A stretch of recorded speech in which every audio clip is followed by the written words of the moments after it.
G'day everyone, Heath from the Antipodean in D20 here. Hope this works. Heard a bit of feedback before. We've got a cool little setup here as well. Let's see if I can just sort this a bit better. Alrighty. So, hope everyone's well. Yes, so let's get into it officially. So, g'day everyone, it's Heath from the Antipodean D20 here. So just trying to set up a few things. Got this going as something a little bit different tonight, so we can roll a D10. Alrighty. So this is Lone Wolf playthrough book number 3, Caverns of Kalte, or Kalte, however you want to say it. Growing up, it was always Cult. Okay. So we're going to be using, so those who have tuned in late, not quite sure what Lone Wolf is all about. In the 80s, probably in the 70s, Joe had the idea for it. In the 80s, the late great Joe Dever wrote a series of linear game books where you could transition from one book to the next using the character from the previous book, and that character being Lone Wolf. It was based on his work like from him working with Games Workshop, and it was an idea that he had because he was playing Advanced Dungeons & Dragons. Whilst he was in LA in '82, he actually was the world champion AD&D player. I believe it was the first time ever won by a Brit. So now, if chances are, if you're watching this, you know what this is all about. So we might just get straight into it. I just want to quickly check something in the background here. Let's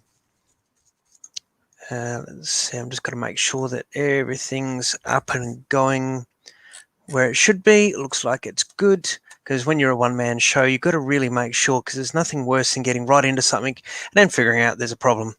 So it's well worth getting into this right from the get-go. Alrighty, so we're 10 minutes into it. Sorry about that. Let's without further ado, let's get into it. So we'll bring up to the stream. Hang on. There we go. That's the one we want. That's the one we want. Let me get into this. Just make this just maybe a touch bigger. Alrighty. So yes, so if this is the first time we'll be using, so I've got some of the Lone Wolf coins here from the Kickstarter. Just waiting for the focus. There it is there. So that's Homeguard MS 5000, and on the back of it, the crown, as it's called, a gold crown. So I just got like a little ring of them, plus a couple of keychains of mine there, just, because, shameless plug. I do have like a little dice tray, but I thought it'd be cool just to have some of the gold crowns there to form the border for it. So then when we need to roll, hey, look at that, there's a 10. We've wasted a 10 already. Oh, well, doesn't matter. Okay, so in previous times, we've been using written up character sheets. I've got one from when we played Bannerton in the Magnum and Companion. There's from Flight from the Dark, and then there's from Fire in the Water. So I like this idea of using the manual write-up. So we've got with the Summer Sword, and we got 25. So we got combat skill 15 with the Summer Sword, makes it 25 because we've got weapon skill in sword. We got 28 endurance points. We have 6 sense. We have healing. We have weapon skill, sword, plus 2 CS. The Summer Sword gives us 8, so that's 2. That's a mind, shield, hunting. Last book we took Animal Kinship, and that really helped us with the Nudniks. In our backpack, all we had was 1 meal. This is left from last time, and a Lumspur potion. Oh God, my handwriting's horrible. And that was a strong one. That was 5 EP to heal. Weapons. we had a dagger and a sword. And our special items, we had a map, which we'll probably leave because we'll get a new map. We had a crystal star pendant, because there was that we chose the ruling from the g'day Marcus, 1 meal be sport by now. Well, yeah, we'll have to see what the story so far is, how long it's been between things. I'm sure Lone Wolf would replace it or have it replaced. So we had a ticket to Port Bax, which we probably don't need for this adventure. We had a red pass, which we probably don't need for this adventure. And we have the summer sword, which we probably don't. Well, no, we will need that one. Summer sword or sword or however. +8 +10. So it's +8 normally, +10 if you've got the combat skill in weapon, like in swords, which we do. Okay, so gold crowns. That's an important thing, because going to icy wastelands, you need some cash. It looks like we had 0 left. Okay, so 0. So yeah, it looks like we had 0 gold coins left. Okay, let's put them aside just for those curious. Here's my original book from the 80s. It's got a bit of page shift here. I'm not sure if that's showing up on there or not, where I sort of, the spine cracks a little bit and the map starts to fall out. So let's just very gently spin it over there. And oh god, I'm going to find a new streaming platform, because this is not being nice. What we'll do is we'll perhaps put it under here. That's better. So there you go. So my initial book, and you can see that I've done a bit of tape repair, because I played the book that often. I didn't actually play with the sheets inside. I'd write it out, but that front section is starting to. So yeah, so that's my Red Fox copy of Caverns of Kalte. So let's pop that aside. Alrighty, I reckon we are ready to do this. So what's Marcus said here? Adventure takes place. Yeah, so 1 year after book 2. Okay, so I dare say yes, Marcus, you are correct. He would probably have swapped out some food by now, but we'll say that he's gone to the cupboard. He's oh god, thrown that and get something out of the larder and into the backpack.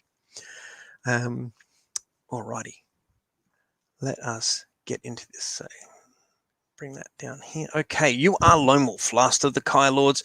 Shocking news has just reached your homeland that Vonatar the traitor still lives and now rules over the ice barbarians of Kalte. The king has vowed to your people that Vonatar will be brought to justice for his crimes, but it is a promise that only you can fulfill. In the Caverns of Kalte, you must brave the terrible dangers of the Ice Kingdom in your quest to capture your most hated foe. But be warned, it is a challenge that will test your skill and endurance to the very limit.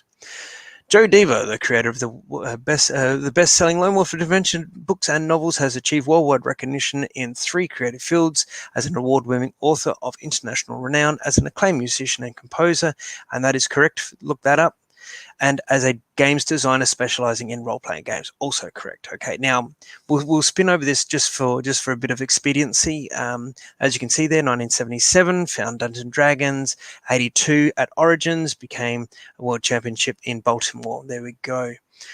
So he really loved his creative fiction fantasy sort of settings. So we'll spin through this a bit more. Some Gary Chalk, hats off to Gary. He's the illustrator for the early stuff, and that sort of burnt into long-term memory. So we'll spin on a bit more there. So Internet Edition, published by Project Aeon. Thank you very much. You've done some hard work, and we are very appreciative of it. Forward for Caroline Sheldon. Well, Caroline, Joe must have thought highly of you, and therefore we do too. Forward. Acknowledgements. So some acknowledgements there from Joe, and some credits. I think we might just spin on that one again. Sorry, just for expediency. The story so far. Now, I'm going to read this a little faster. I'm going to need a sip from my cup of tea first.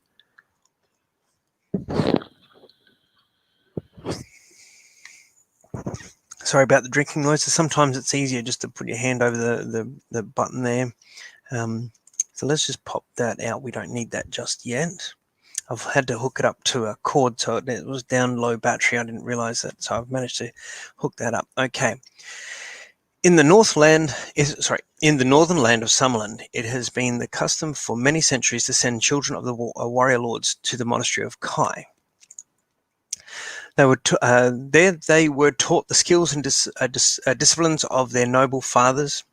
You are Lone Wolf. You are now the last of the warrior lords of Summerland. 1 year ago, the ancient enemy of your people, the Dark Lords of Helgad, suddenly invaded Summerland and completely devastated the Kai Monastery.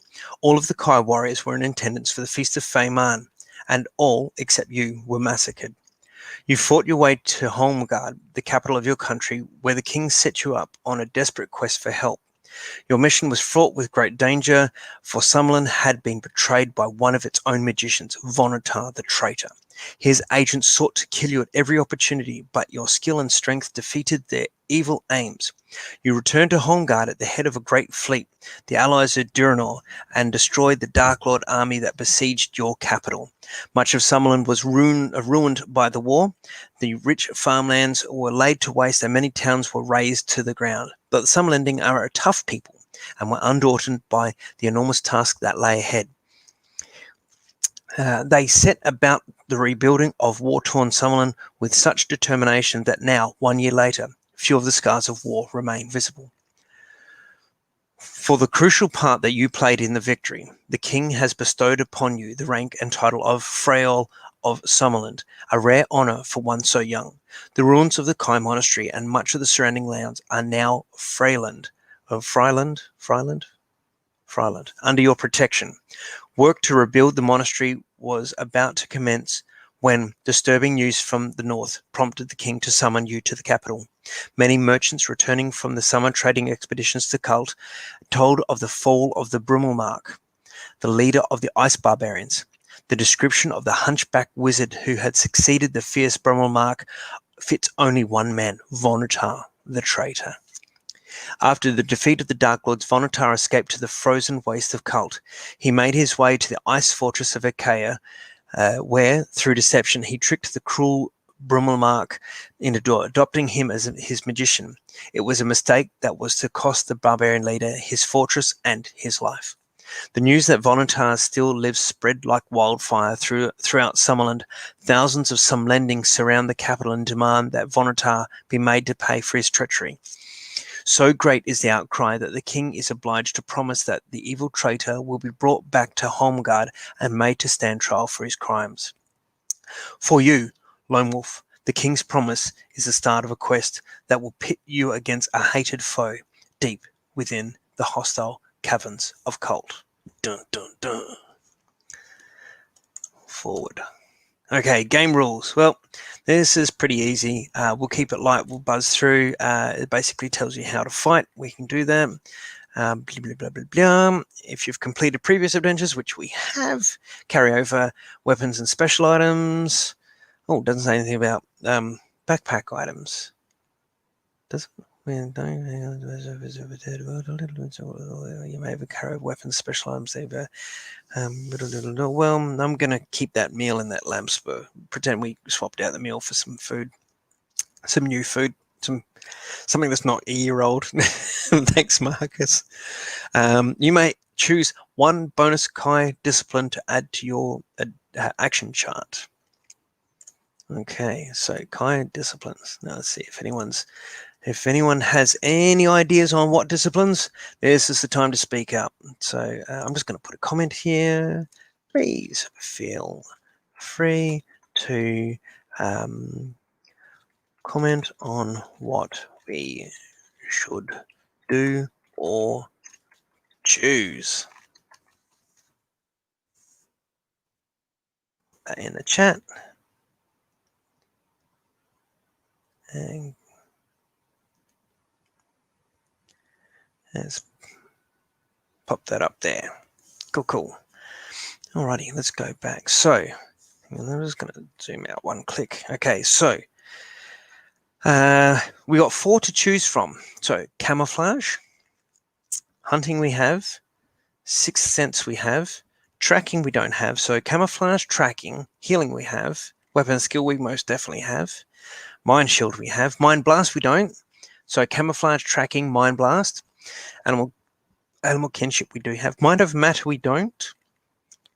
So mind over matter, mind blast, tracking, and camouflage. So what to choose is the fun thing. Okay, so I'm just going to put what skill should we choose?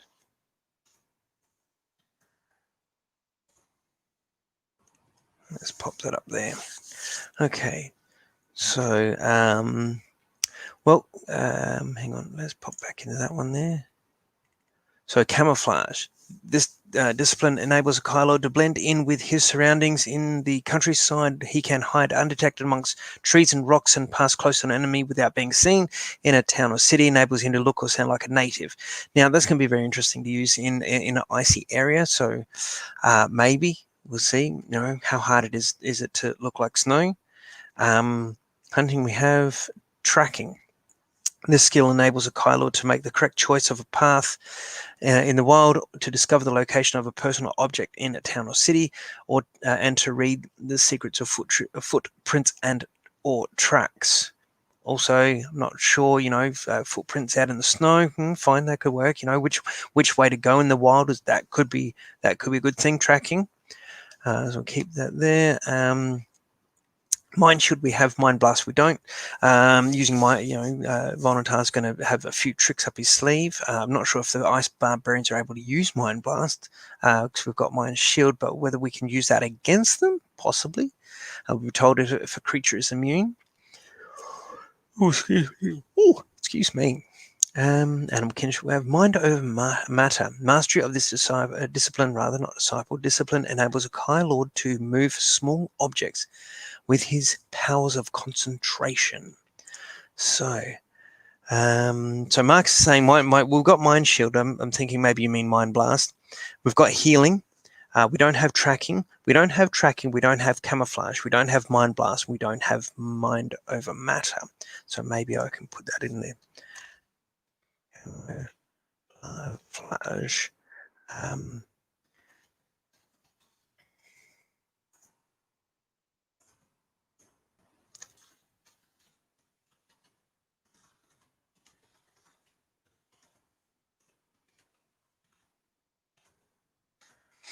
So we'll pop that up in the.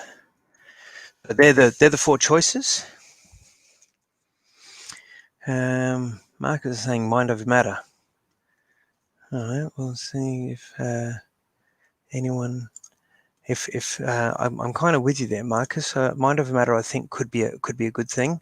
I'm just going to go to an outside comment here just to see if anyone who's watching but can't comment has commented somewhere else. I'm just going to have a quick look to see if there's any other comments in here. I'm trying not to take too long because we're half an hour into this already. We're 20 minutes into it because I was 10 minutes late, but that's okay. I mean, sometimes setting up when you're a one-man show is a lot of fun.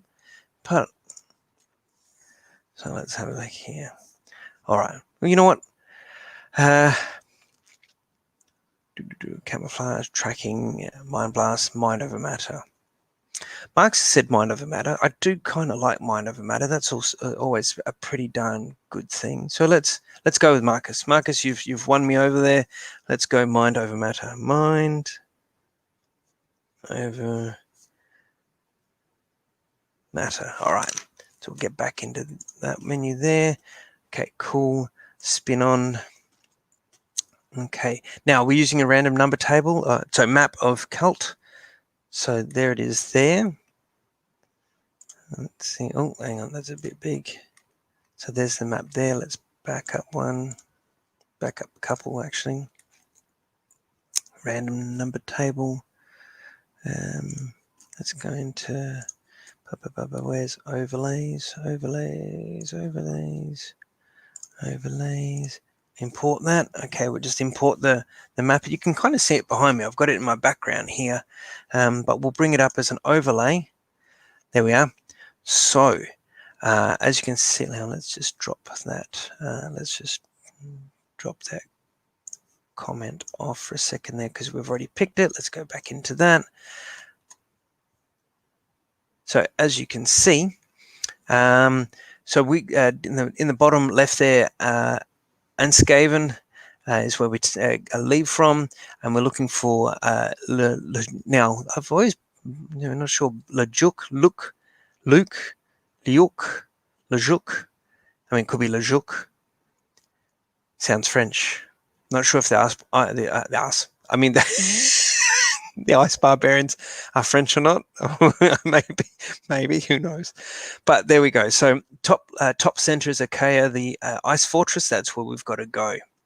So I'll just drop that back off there, and let's go back into that. Okay, so let's do a random number. Let's bring up our hang on, get rid of that. Okay, so let's try out this 8. Cool. Well, that's a lot of fun there. There we go. Look at that. Pop that back, bring that back. So you can add 10 to it. So 10 plus 8 is 18.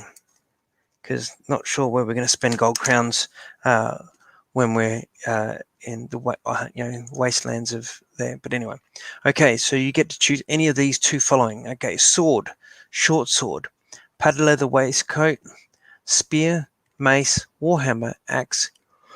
Oh, excuse me, again, it's been a very long day. Potion of Lumspore, we've got one already, but that's a +4. Ours is a +5. Meal, broadsword. Okay, so we get to pick 2 of those. So we don't need any weaponry. We're pretty good for that. Padded leather waistcoat looks good. Potion of Lumspore looks good. Rations look good. Okay, because we're going to need to eat. We've got hunting, but come on, let's be real. It's an Arctic wasteland. So I reckon it comes down to padded leather waistcoat. The Lumspore for healing. We've got healing, but sometimes we may need to pick her up a real quick sort of thing. And the rations, the food. We do have a meal. Do we need a second? We do have a potion of Lumspore. Do we need a second? And this padded leather waistcoat adds 2 endurance points. Our endurance is 28. We've got a combat skill of 25 when using the summer sword. I'm almost inclined to not worry about the waistcoat and take a meal and take the Lumspore. So what do you guys think? There's comments anyway. What we might do is we might take. I reckon we'll do that. I reckon we'll take the Lumspore and the meal. Meal, Lumspore +4 EP. Too easy. All right, spin on down through this. How can you carry? Where can you carry? Let's not wait. I can worry about that. Forward.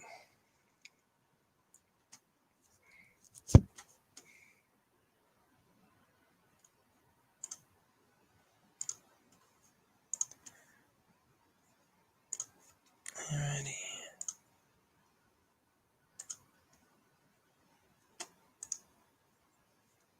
Oh.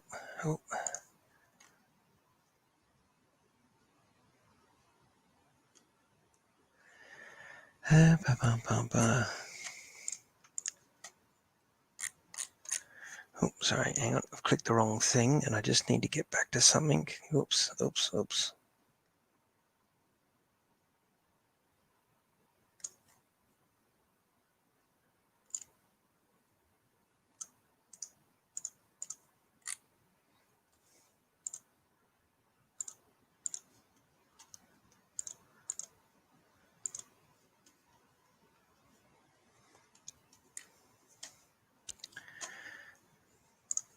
Okay, let's not worry about that.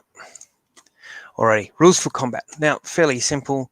We take our score, we subtract their score, we roll a die, we find out how it goes on the combat results table, and then we find out who loses how many endurance points. fairly simple. We can do that on the fly. So let's spin through this.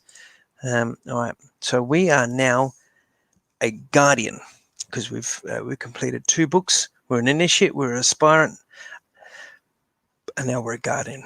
Okay. Forward. Kai Wisdom. Blah, blah, blah. The betrayal of your country can be avenged by bringing the traitor to justice. Good luck. Section 1. Awesome. Here we are. 33 minutes into it. Here we are. Section 1. Sorry that's taken a bit to get to that. All right. So what we'll do is we'll read for a bit. We'll do another half an hour, and then if anyone needs a toilet break or to grab yourself a drink or anything like that, I might. Cheers. We'll do that in about half an hour. Alrighty. Even before you accepted the task of bringing Vonatar to justice, preparations were being made for your voyage to Kalte. The captain of the Sunlanding warship Cardinal, having returned from a long Kalte sea patrol, was ordered to await your arrival at Ansgaven. During the night, food, ice equipment, and canoe dog teams were taken on board. The mission was highly secret. Only senior members of the crew were told the true nature of the voyage that lay ahead. The plan is to set you ashore at Hale Bluff, drop anchor, and await your return. An elite team of trusted guides will lead you from the bluff to Ikea. I'm pretty sure it's Ikea. Once inside the ice fortress, you are to hunt down and capture Vonatar, then return with your guides to the ship. Your mission must be accomplished within 30 days at my... Always with the time on this one. We had 40 days to do the last one. They've got 30 days to do this one. It's like whenever you level up in a game, you got to do it quicker and faster and better. Within 30 days at most, for the winter is closing in and no ship can withstand the grip of the Kalte pack ice. If you do not return in time, the captain will be forced to set sail without you. For 6 days, the Cardinal sails across the stormy Kalte Sea without running into a storm. But every day the temperature steadily drops until a layer of ice covers the decks. On the morning of the 7th day, the snow-capped island of Tola is sighted on the horizon. Soon after, a light wind rises from the east. At first, there appears to be little danger. But within half an hour, a furious blizzard is blowing, and all sight of land quickly vanishes in the scudding drift.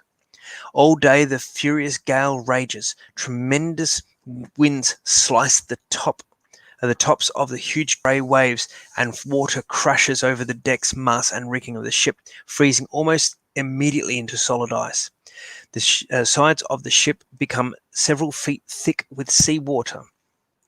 It is not until early evening that the weather clears, and although the wind still blows fiercely, the force of the gale is spent. There's the ship there fighting the waves. You are soon to discover that the gale has blown the ship nearly 30 miles off course along the lip of the Lejuk ice shelf. You know that to return to Hale Bluff would waste a precious day, so you decide to land on the ice shelf and start your mission from there. As the last of the canoe dogs are carried ashore, your guides tell you of 2 possible routes to Ikea from here. The first route involves a 130-mile trek to Cloudmaker Mountain, and then, following the difficult terrain of the Viad Glacier, a further 100 miles must be covered before you arrive at the ice fortress. Yeah, that's a handy trek and a half. The alternate route involves a longer journey of nearly 180 miles into the Harod Basin, followed by a trek of 100 miles through Storm Giant Pass to Ikea. Even if the weather and your luck hold good, either route will involve 10 days of hard trekking before you reach your goal. You should consult the map of Kalte before making your decision. So let's bring that up. Where's the map? Alrighty.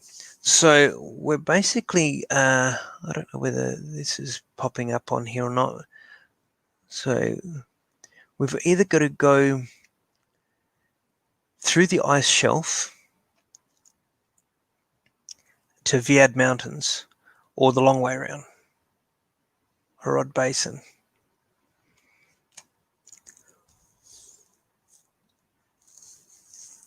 I don't think that makes much of a muchness, one way or another. What does everyone think? G'day, Gabriel. I love this book. Both paths are... Let's pop your comment up here. I love this book. Both paths have some difficult encounters at various points, if I recall correctly. Yes, I do. I don't recall the specifics, and I've deliberately avoided pre-reading any of these. So what do people think? So we've got Gabriel watching. We've got Marcus watching. Feel free to chime in, people. What do you think? Where are we going? Are we going to the shorter but more difficult Viad Glacier? Or are we going the longer but easier Harod Basin and Storm Giant Pass? So, I mean, I can always roll a dice and go odds and evens. I'm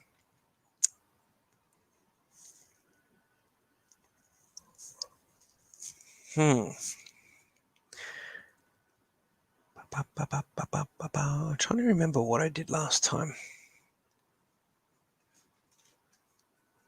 I reckon I did the Harod Basin last time. I can't remember. If no one objects, we'll go the Harod Basin.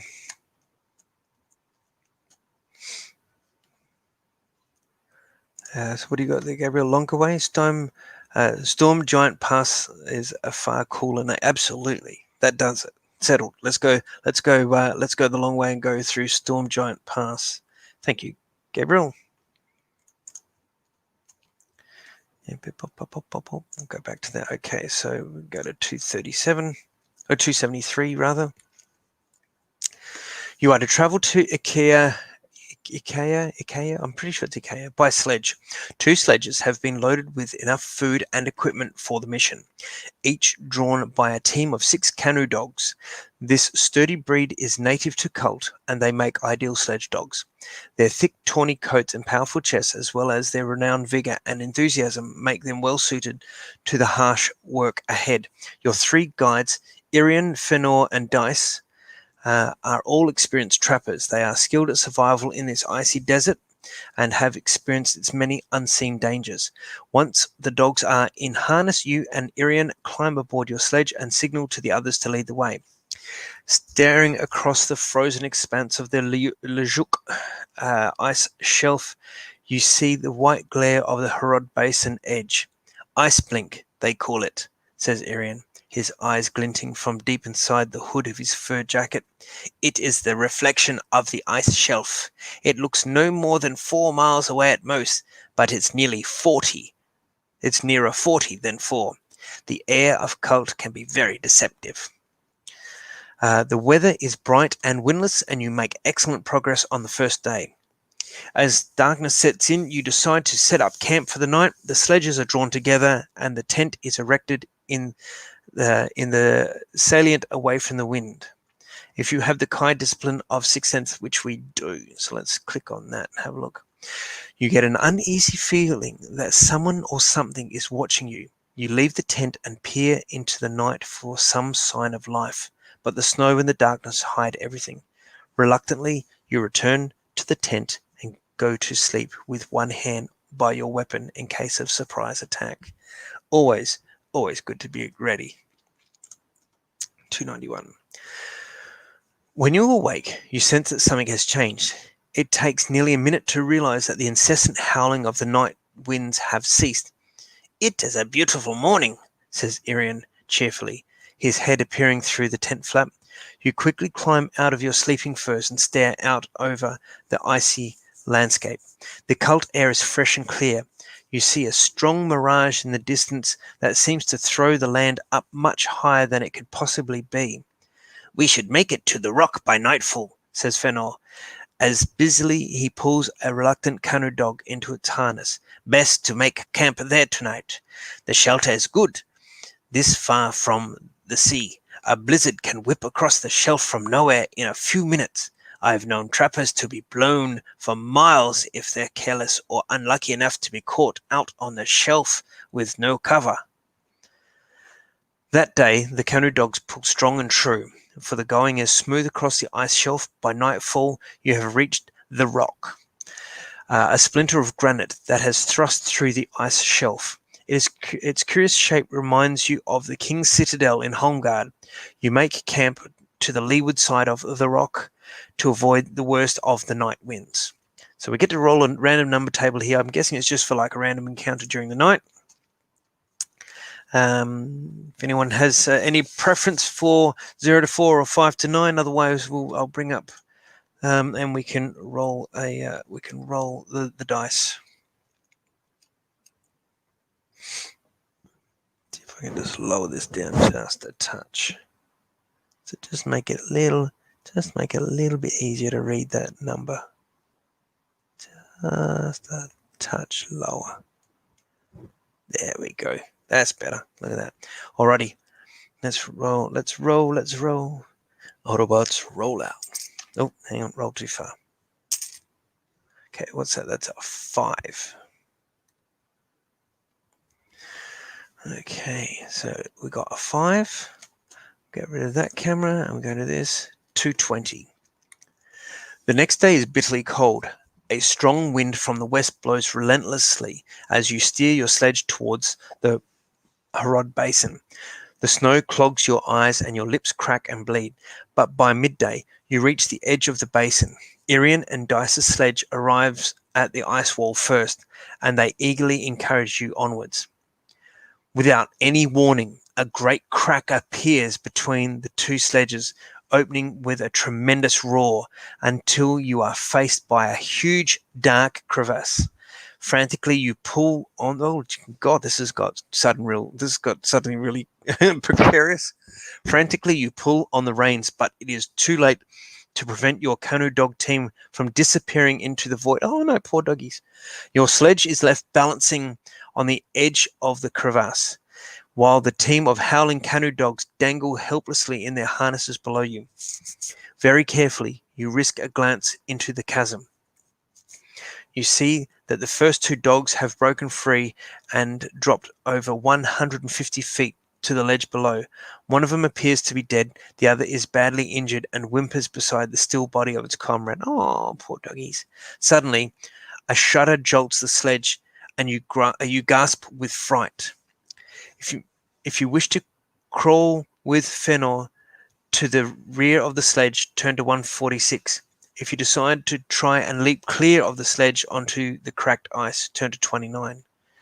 6 cents would be pretty handy here, I reckon. But so yeah, Gabriel, yeah, ouch is right, mate. Yeah, ouch is definitely right. Alrighty, so are we crawling with Fëanor, or are we gonna as my young son would say, are we gonna yeet? Is it crawl or yeet time? Marcus says jump, and that's a very cool profile pic there, Marcus. That is Lone Wolf from the graphic novel Skull of Akarash, if I remember correctly. Correct me if I'm wrong, Marcus, but I'm pretty sure that's Lone Wolf from Skull of Akarash. Marcus says jump. Gabrielle says yeet. Flaming Skull, probably not from any of the Lone Wolf books, but cool nonetheless, mate. So jump and yeet. That's a pretty good indication of what we're going to do. Let's yeet. So if you decide to leap clear of the sledge onto the cracked ice, 29. The crevasse is opening wider and wider. You see Fëanor jump clear and land safely at the edge of the chasm. You two are about to jump when you discover to your horror that your left foot is caught in the sledge ropes. Oh, poo. Okay, sorry, potty mouth. If you possess the summer sword, which we do, if you have the Kai discipline of mind over matter, which we recently have acquired, if you have neither and want to pick, okay, so we've summer sword or mind over matter. Let's, now if we use a summer sword, will Vonatar know we're coming? Should we use mind over matter? Should we use summer sword? I'm pretty sure this far out, Vonatar won't won't know the summer sword's been used. So I reckon let's do that, because mind over matter, we've just got it. We could be a little bit oh, excuse me. Mind over matter, we might be a little bit rusty on it. So let's use the summer sword.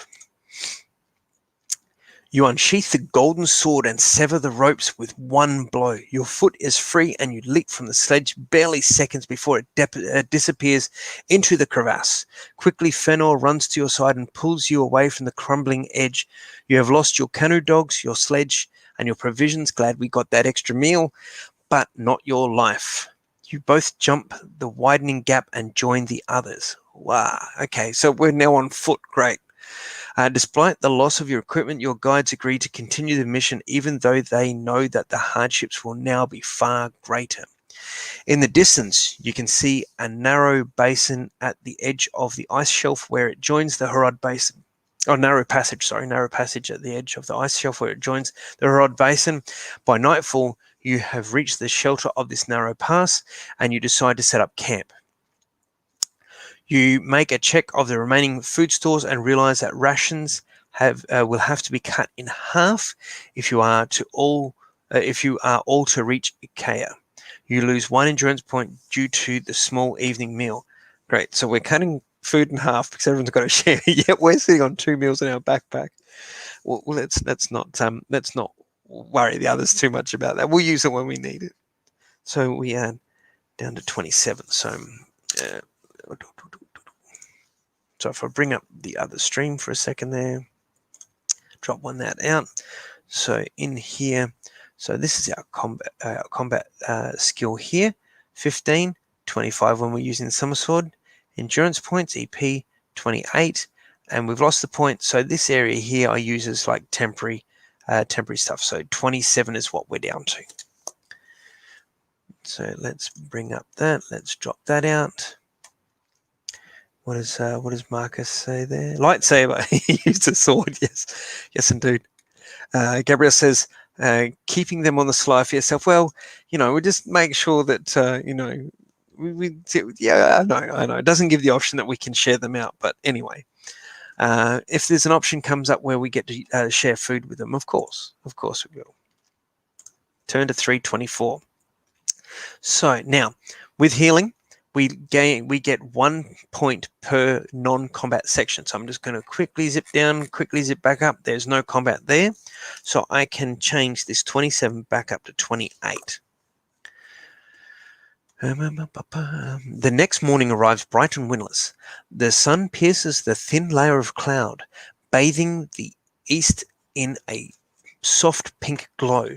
This beautiful vision reminds you that your Kai masters once told you that the light of Kalte is unlike anywhere else in Magnaman. With tent and equipment packed, you leave the pass and venture out onto the Harad Basin.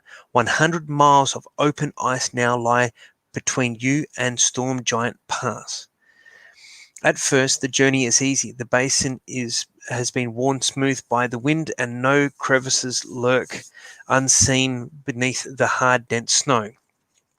But at dawn on the third day, events take a turn for the worse. You are awoken from a deep sleep by Dice shaking your shoulder. He is frightened. What's wrong, you ask, still bleary-eyed and sleepy. Ice barbarians. On the horizon. 20, maybe more. 5 winch sledges and a warrior escort. I think they've seen us.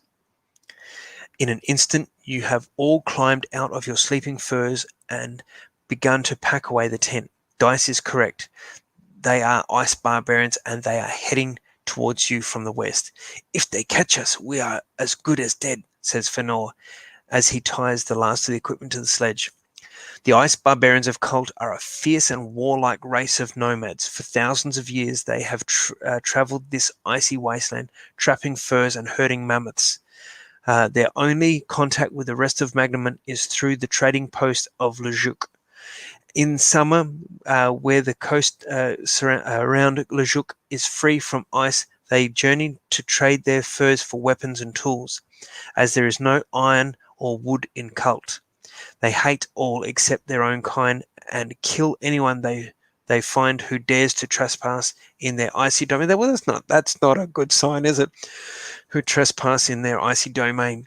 You soon hear their war cries less than 3 miles distant, and for the first time since you landed, you pray for a blizzard to hide your escape. Turn to 216. All right, how's everyone keeping up? Alrighty, what's the time? Yep, still got a little bit of time. Okay, so you have covered less than a mile when the first of the Ice Barbarian scouts appear to the north on skis. At first, there are only 2 of the fearsome warriors, but they are soon joined by 3 others. They are large, muscular, and bedecked with furs. Some of them wear bone armor. Despite their size, they glide across the snow with an almost feline grace and speed. Each of them has a pole attached to his back from which a small flag flutters. Suddenly, a bone-tipped arrow whistles past your knee and embeds itself in the sledge. An Ice Barbarian scout skis past to your right. Oh, they caught up real quick, didn't they? He is less than 10 yards away, and you can clearly see his slanted eyes and sharp cheekbones. You suddenly realize that what you have mistaken for muscle and fur is in fact an Ice Barbarian child. Each scout is carrying a large backpack containing a small child.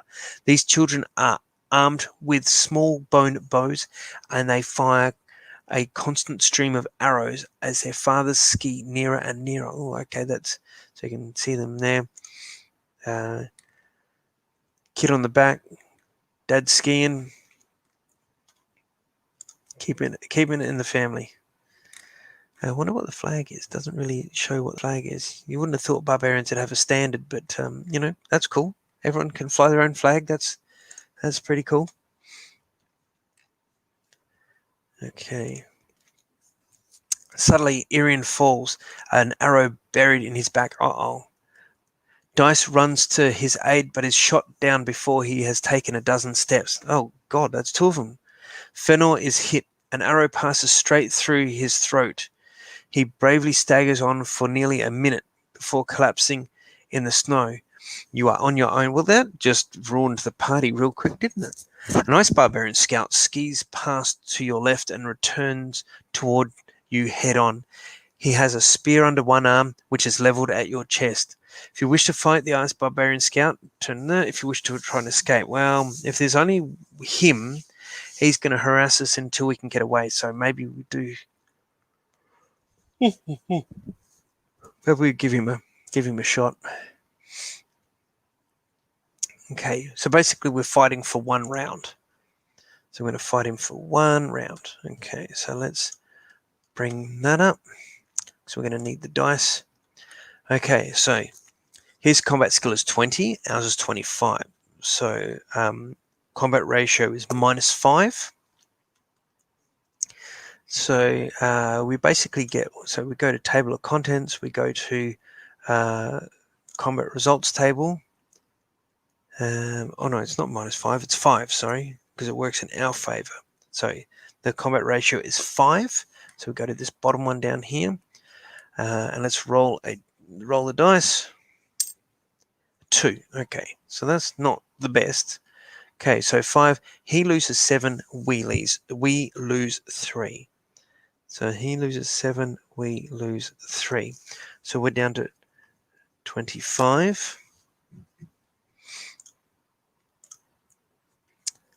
So he's down to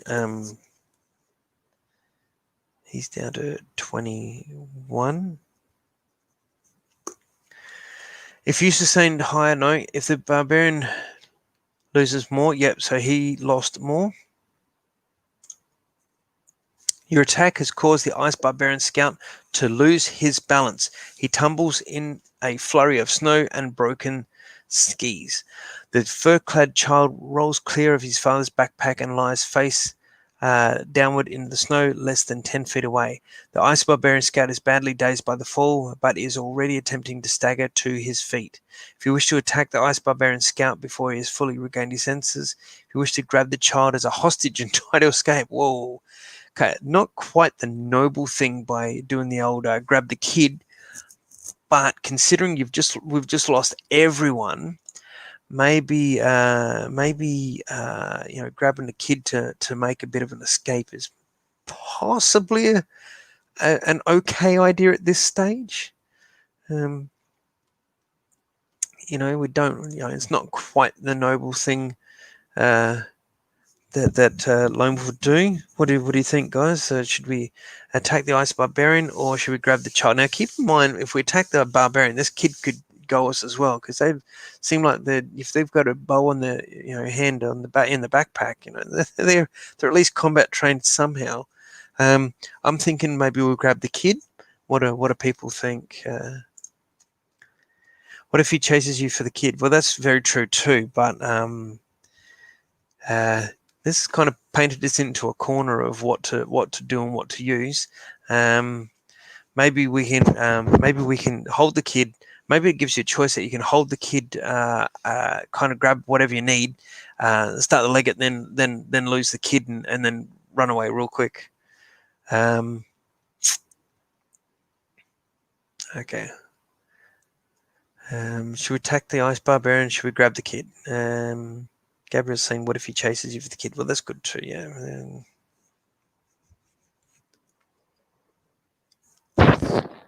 Oh, excuse me. Maybe we'll do odds and evens. Okay. Let's bring up theirs.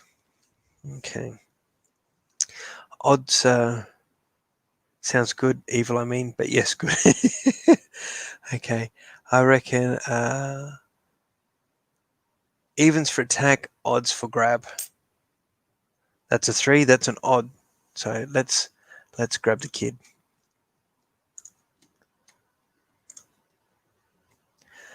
The child kicks and bites at your arm like a wild animal. If you possess the kind discipline of Sixth Sense, which we do, so we'll go Sixth Sense. Okay, we've had a couple of things there too. So let's 26, 27, Sixth Sense.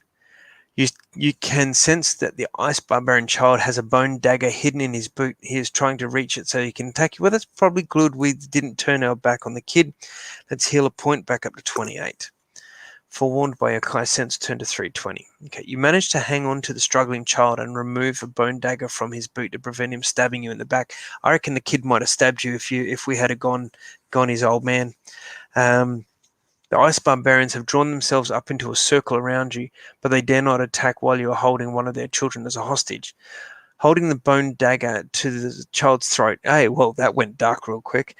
You slowly inch your way towards the sledge.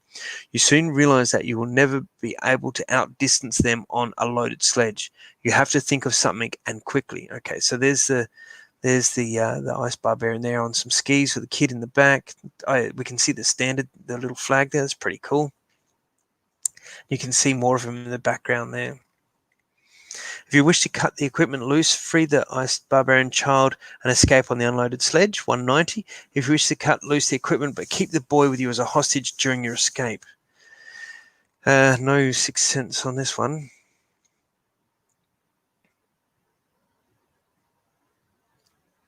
Okay, so basically we're doing the same thing, cutting loose the equipment.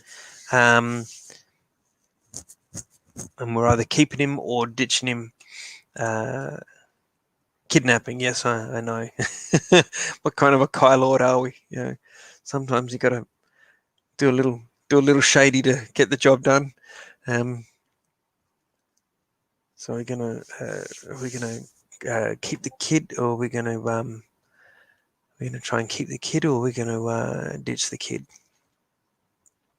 I got a feeling that as soon as we ditch the kid, we got to leg it, or we are done.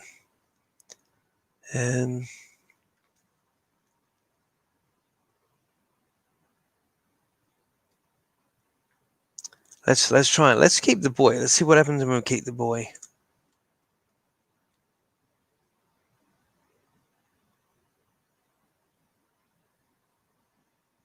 Okay, throwing the boy onto the sledge, you grab the whip and lash the canoe dog, driving them for everything now. Oh, so we've still got a sledge left. So that's right, because only one went over.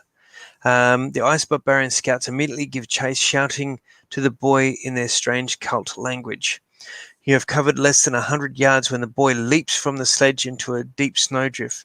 At the same time, a volley of bone-tip arrows whistle past your head and one grazes your shoulder. You lose 1 endurance point. So down to 27. Although the boy is free, 2 scouts continue to pursue you, but your dog team is fast and you have soon outdistanced them and their arrows.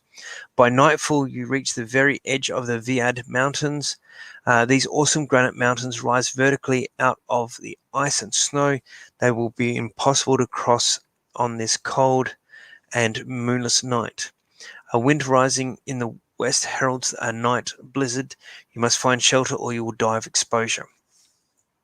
If you have the Kai discipline of either tracking or of sixth sense. Now we don't have tracking, but we have sixth sense.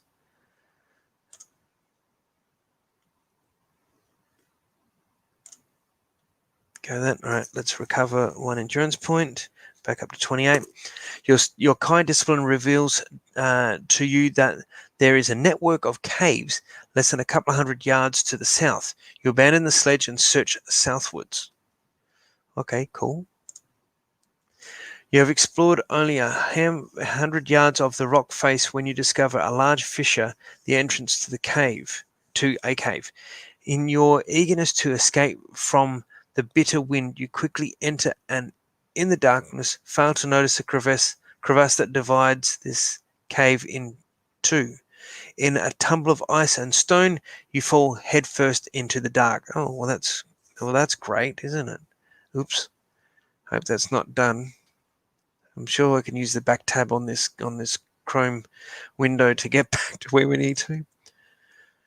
You fall over 30 feet and land flat on your back in the snow-filled crevasse. You are surrounded by sharp stalagmites and jagged ice, but you have miraculously escaped death and injury. Well, that's good. Shaken but thankful to be alive, you stagger to your feet and grasp a crystalline stalagmite for support. You slowly become aware that you can see your hands quite clearly. A faint light is seeping from a fissure to your left. With curiosity getting the better of your natural caution, you stagger across the crevasse floor and explore this mysterious cave. Okay, well, at least we're out of the snow. At least we're out of the snow. And at least we didn't kidnap the kid. The kid's back with his family. So there we go, Gabriel. You don't have to worry about that. Okay, so is this a point where we can just call a what they call a bio break? Anyone need to go to the loo, grab a new drink, that sort of thing? Maybe we'll do that here. I'll pop that out. So yeah, okay. So maybe I'll pop that up there. I'll pop myself out. All right, so we will be back very shortly. So maybe 2-3 minutes, and we'll be back. Where's my banner? I'll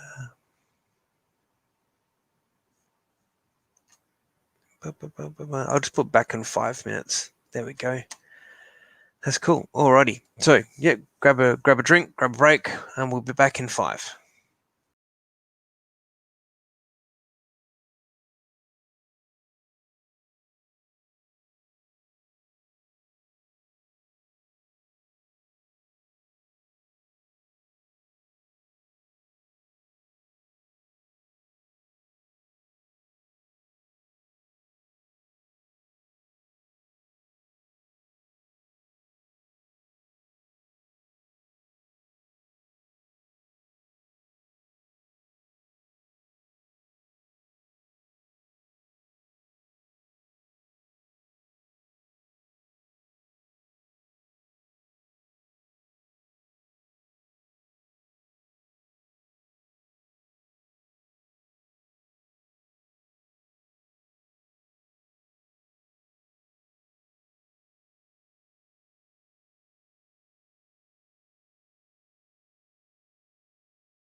Hey everyone, we're back. Let me just get rid of that.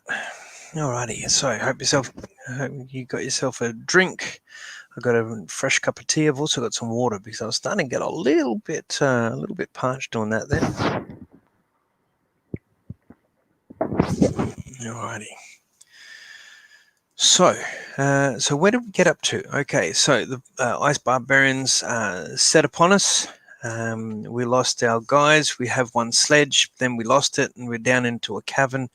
And I'm thinking that we can't get back out of here. So we're not in Kansas anymore, Toto. I think we're on our own with whatever we've got with us. So let's get into it. All right, I'm just going to quickly check comments in this other section here.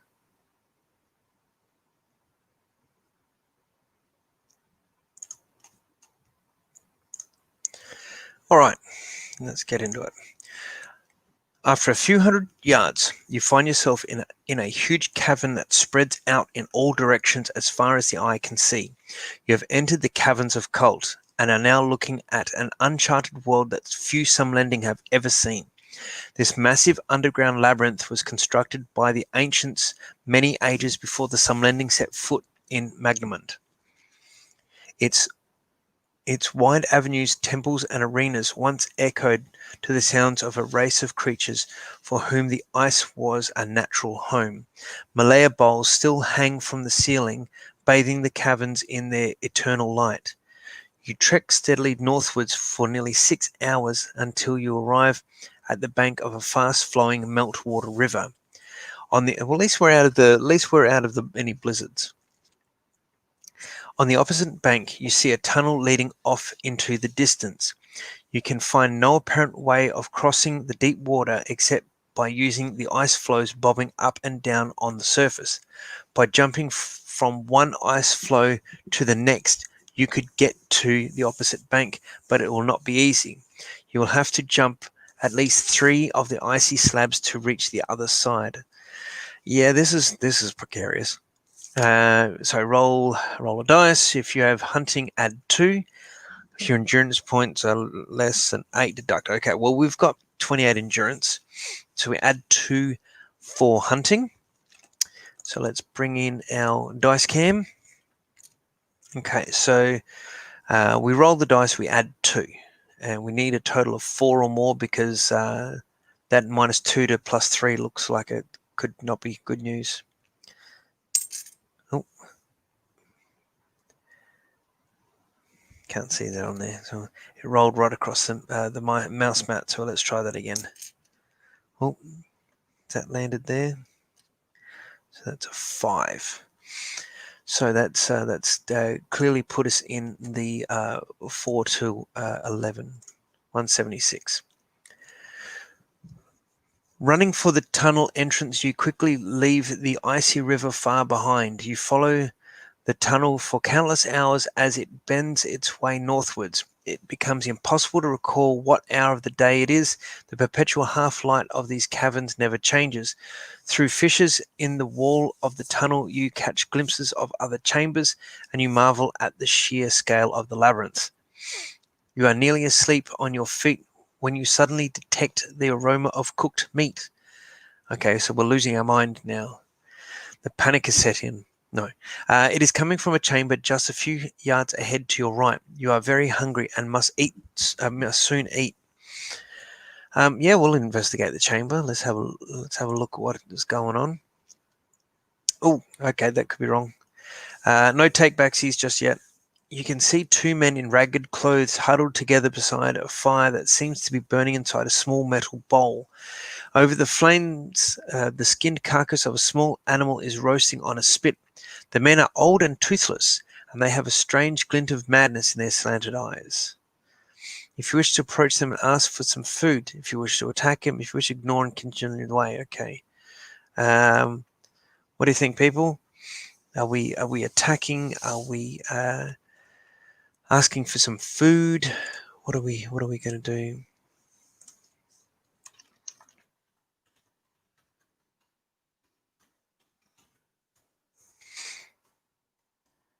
What are we going to do? Are we going to approach them? Are we going to attack them? Are we going to leave them to it? I don't know about attacking them, but that food looks pretty cool. What would a child what would a child abductor do? Yeah, no, like that's not a highlight of our trip so far as, kidnapping one of the ice barbarian children to make our escape. I mean, no harm came to the child, so that's all right.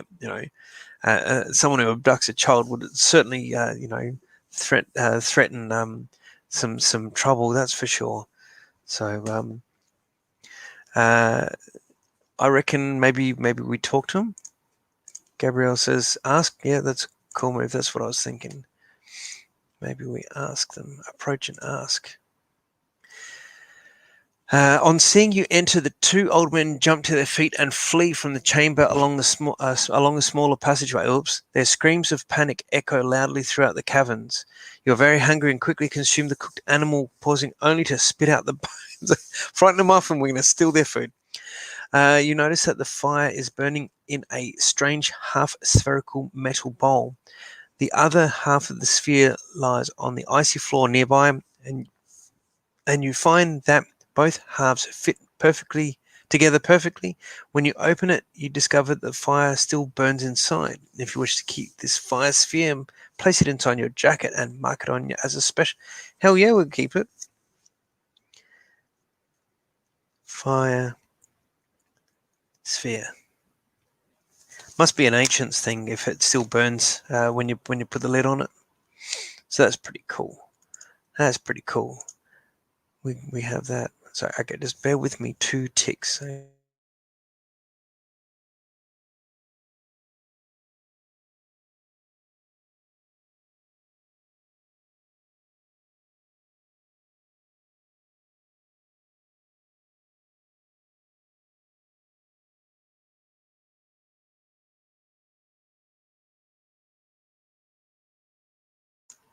Yeah, sorry about that. Just had to blow the schnoz. And I'm sure you didn't want to hear any of that. Anywho. Alrighty, so we've got the sphere, 132. Unless you have just eaten, you lose 3 endurance points from your hunger. Well, what's the footnote?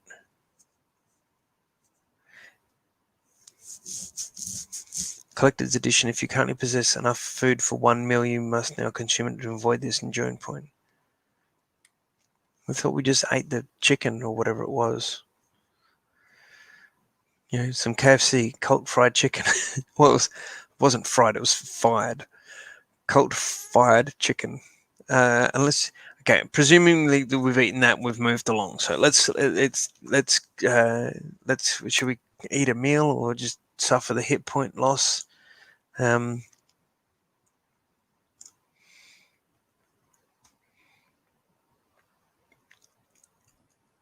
Well, it says unless you've just eaten, so I'm guessing that means the chicken. So let's leave that then. Let's leave that. We had some cult-fired chicken, some KFC from around the corner.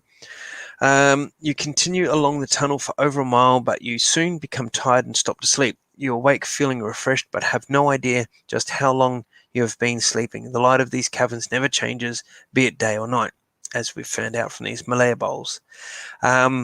You continue onwards, mile after mile, passing through a series of huge ice halls containing towering pillars of crystal. In one vast chamber, you are mesmerized by the beautiful sight of a shimmering crystal ceiling. But beyond this chamber lies an even greater spectacle. A narrow passage leads onto a ledge running around the brink of a huge chasm, over half a mile wide. As you edge your way around this awesome void, you try not to look down into its windswept depths many miles below. You have been on the ledge for only a few minutes when a noise behind you makes you glance back. To your horror, you see you are being followed by a monstrous 2-headed serpent. If you have the kind discipline of either tracking or animal kinship, turn to 229. Well, we've got animal kinship, so let's give that a crack. You recognize the serpent to be a Javek, or Javek, a 2-headed and deadly poisonous ice snake. As it slithers nearer, you can clearly see the open jaw of the second head and the yellow curved fangs dripping with venom. It moves very quickly, and you know that you will not be able to outrun it along this narrow ledge. If you possess a fire sphere, well, as luck would have it, we have a fire sphere. You remove the fire sphere from your jacket, quickly split open the two halves and place them upon the narrow ledge behind. The Javek hisses loudly, both of its heads wavering and darting at you in rage.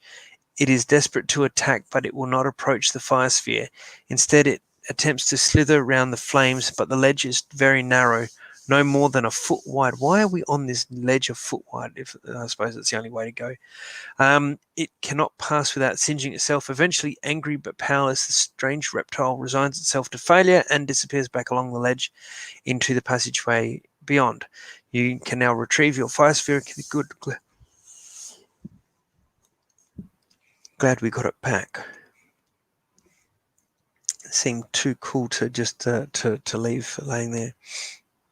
You reach a hang on. You reach a tunnel on the far side of the chasm and follow it for many miles. You eventually arrive at an enormous chamber, the ceiling of which towers 500 feet above you. An icy wind blowing through the many fissures that crack the ceiling whips around the hall.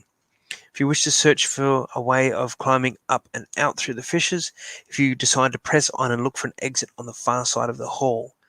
Okay, we're climbing up, or are we going to go the other side of the hall?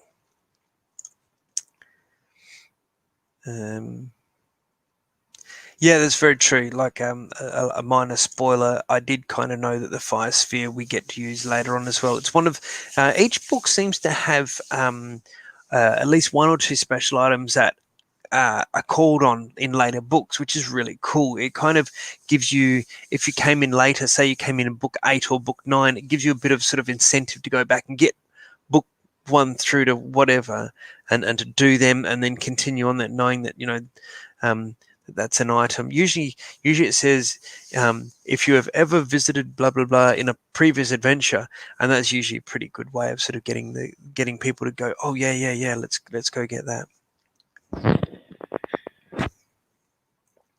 So what's Gabriel got here? No, not back into the blizzard. Well, that's what I was kind of thinking, but I wanted to give everyone a chance to choose and figure out what, you know, have a voice in what we're doing. I'm pretty keen on pressing on and looking for an exit on the far side of the hall. But you know, if anyone else has any ideas, I'd love to hear. Okay. Give everyone a bit of a chance to see what Errol. Give everyone a chance to respond. It's what I was trying to say. Give everyone a chance to have a voice and say what you think.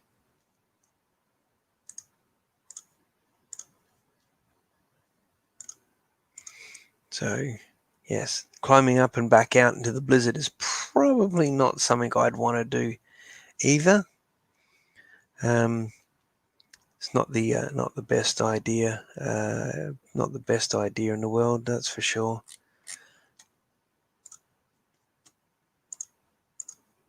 Yeah. All right. Well, no. Let's. I reckon Gabriel's onto something there. I reckon we go over the other side of the hall and press on.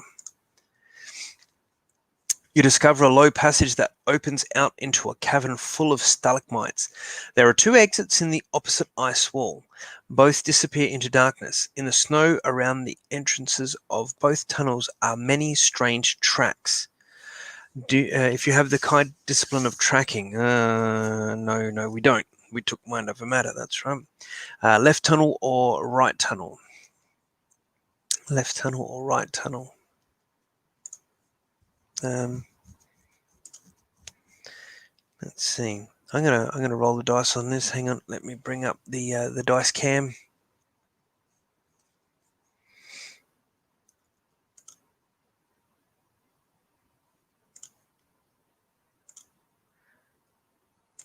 Okay. For a second there, I thought I was going to be able to zoom in on that, but it's not letting me. Okay, so I'm gonna go with left is even.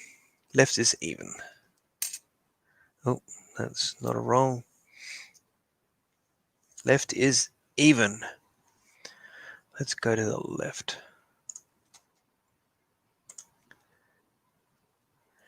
After a short walk, you arrive at a massive ice hall full of crystal stalagmites and stalactites. The floor is covered with animal tracks and bones, yet the vast hall seems empty and still. You notice that the northern wall is a completely smooth surface of granite blocks stretching upwards to the icy ceiling over 100 feet above. Oh, that's pretty darn impressive. But something exciting, because you suddenly realize that you are staring at the foundation stones of Ikea. You have reached the ice fortress. Well, that's a bit of good news. That's a good news that we need today. There's a bit of artwork there, so looks like entrance partially obscured by a large mound of crystals. You can just make out a ramp leading up. Oh, excuse me, yawning. It's been a long day. Partially obscured by a large mound of crystals, you can just make out a ramp leading up to a massive stone door in the fortress wall. Your discovery brings renewed hope. If you can gain entry to Ikea and quickly capture Vonatar, there is still time to reach your ship, the Cardinal, before the pack ice starts to freeze. Okay, if you wish to cross the icy hall and examine the stone door, if you decide to stop and search the bone-littered floor. I reckon that we just have a kick about and have a quick look of stuff on the floor, because you never know when you're going to find something handy. I'm pretty sure we're not going to find anything that is going to hopefully not jump out of us or attack us or anything like that. You discover that many of the bones scattered among the stalagmites are of human origin. Oh, hang on, itchy eye, sorry.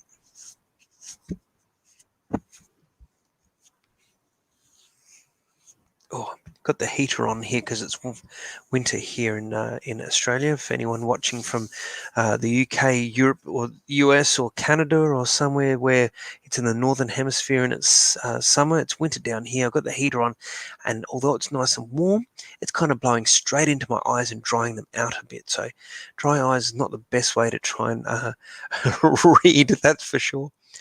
Okay, so let's see. Shattered skulls and skeletal hands and rib cages lie half buried in ice.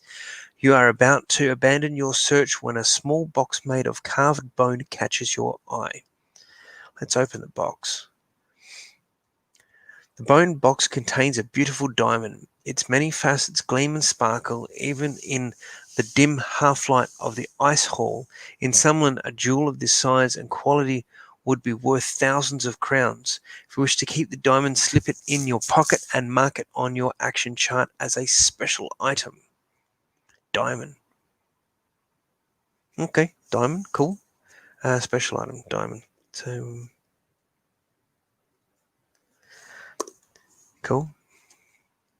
You can now examine the fortress door. As you climb the slippery stone ramp, the sound of cracking ice makes you spin round. The large mound of crystals at the base of the ramp is beginning to move. The crystals are alive.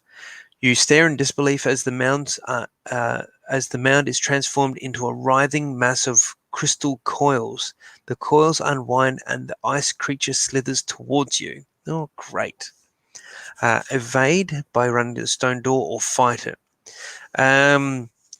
Something like that, it's going to be pretty hard, because that stone door, unless there's something quick and easy to open that, I reckon we have to fight this thing. Should we just fight it and get it out of the way? Should we just, sorry about the sniffing there. Should we just fight this thing and get it out of the way? Yeah, let's do it. Let's fight this creature. This strange creature is a crystal frostworm, a scavenging beast that now living on the remains of the unfortunate creatures that have entered the cavern. Its hard skin is almost transparent, and its internal organs can be seen pulsating inside. A large mouth opens in the crystalline head to reveal row upon row of jagged crystal teeth. Your back is pressed to the stone door, and there is no way to evade the monster. Oops. You must fight the creature to death. It is immune to Mind Blast. That's okay, we don't have Mind Blast. So you can see it there, and it doesn't look like it's a happy customer. So, Crystal Frostworm, combat skill 15. Ours is 25, so it's plus 10, and it has endurance of 30. So, let's go to Table of Contents, go to Combat Results Table. So we are plus 10, so we go down to this one down here, which means we have a fairly decent chance of doing away with this thing without too much hassle. Let's bring up Dicecam. Oh no, I had Dicecam going. Oh, there we go. All right, so let's roll the dice. 4. So 4 with a ratio of 10 in that right hand side where it says 9/10 down to 4. It loses 11, we lose 2. So it's down to 11, means it's down to 19. We lose 2, we're down to 26. Let's roll the dice again. An 8. Oh, even better. 8 means it loses 18, we lose none. 18 brings it down to 1 endurance point. So this could be the coup d'etat or coup de grace. No, coup de grace when they're... Anyway, it's time to deal with it. And that's 8 again, which means it is dead and we suffer no endurance point loss. That's pretty cool. Alrighty, happy with that. So let's get back out of that one to there, and we go to 3. You watch with a mixture of fascination and revulsion as each segment of the creature shatters and then slowly dissolves into the ice. Soon all that remains of the crystal frostworm are the undigested contents of its stomach. To your surprise, in the center of this mess of fetid flesh and bone, you can see the shank of an ornate silver key. I reckon we take the key. 280. And we lose. Oh, great, we lose a point of endurance. Oh, we've got to heal back for that, so we're on 27. So silver key. Ornate silver key. I wonder if that's going to let us into Ikea. The fortress door is completely smooth. It has no visible lock, hinge, or key. However, turning your attention to the granite wall, you notice one of the massive blocks is different to all the others. One of these things is not like the others. A small triangle has been cut into its surface. If you possess a blue stone triangle, we do not. 147, and let's heal that point back. 28. That looks like a lion. You search every square inch of the door and surrounding wall, but there appear to be no unusual features. You are examining the stone ramp when a loud roar freezes your blood. A Kalkoth has entered the ice hall. You turn to see the creature bounding towards you. Its jaws are wide open, revealing its barbed tongue. You cannot evade the Kalkoth, and you must fight it to the death. Ooh. Kalkoth. Combat skill 10. Okay, so it's clumsy. Endurance 28. So 25 minus 10 is 15 is the combat ratio. It has got 28. If you lose any endurance points during the course of the combat, turn immediately to 66. If you win the combat without losing any endurance points, turn to 84. Well, I think I remember why. Does anyone who's played this before, do you remember why you can't let a Kalkoth hurt you? It's not because we have like relationship hang-ups or anxiety.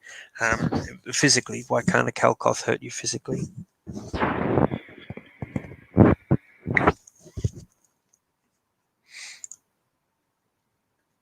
Okay, so let's get into combat results table. So we're in that right hand side there.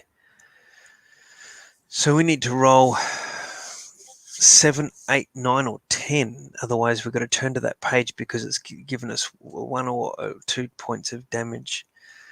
So let's see. Let's see. Bring the dice cam back up. Let's roll and see.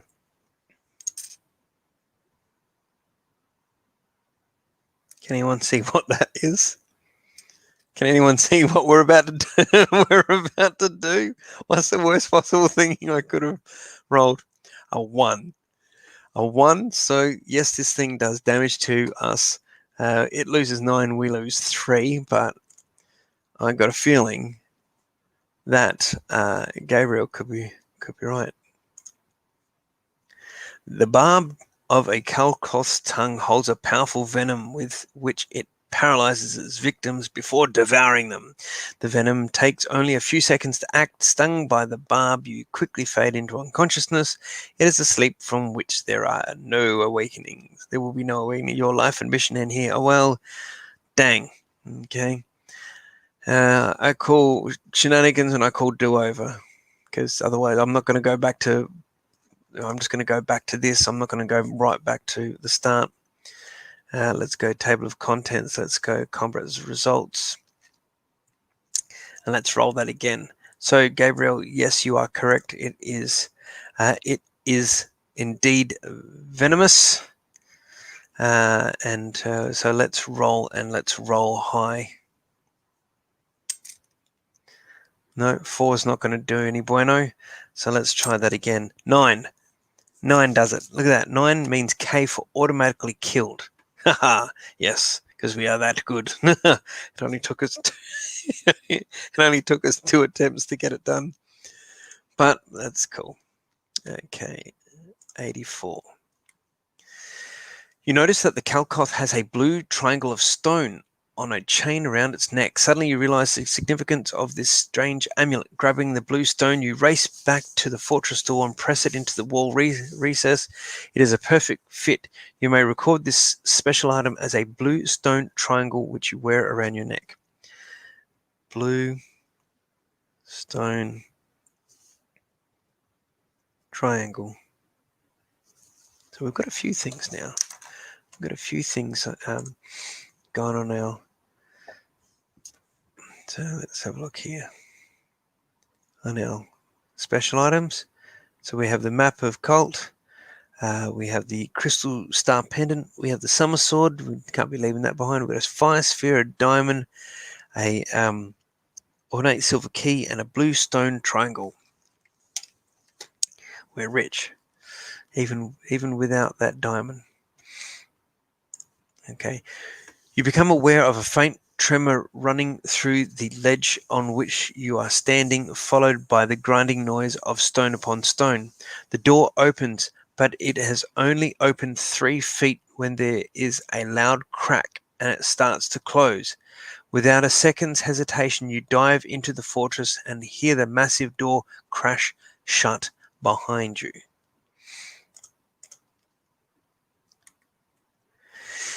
The corridor in which you now stand is far warmer than the icy cavern outside. For the first time in many days, you can lower the hood of your cloak and remove your mittens without risking frostbite.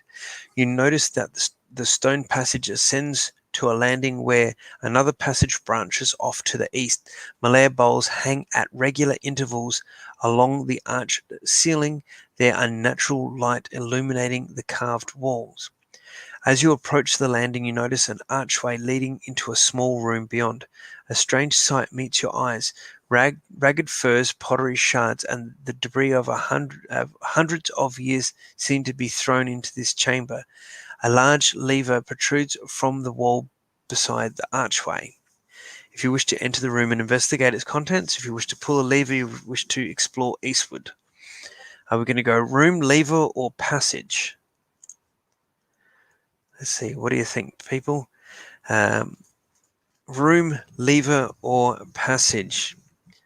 I'm almost half inclined to explore the room, have a look what's in there. I mean, we found a diamond last time. That sounds like my room. Me too, mate. Yeah, definitely sounds like my place here for sure. So what do we think in going to excuse me. It's coming up on 10:15 here in Adelaide.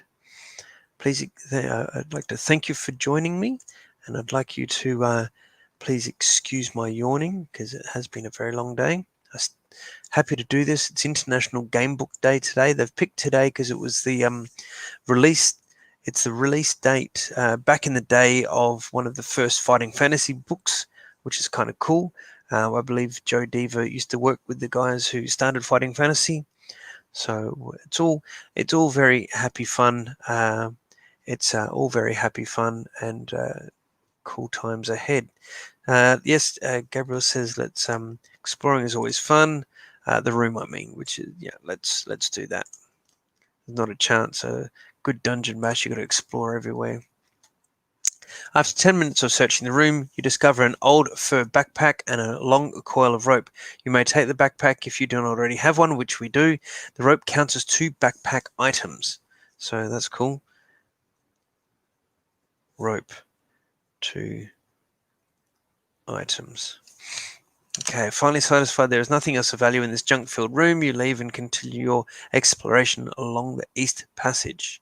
Oh, I wanted to pull a lever. Do we still get to pull a lever?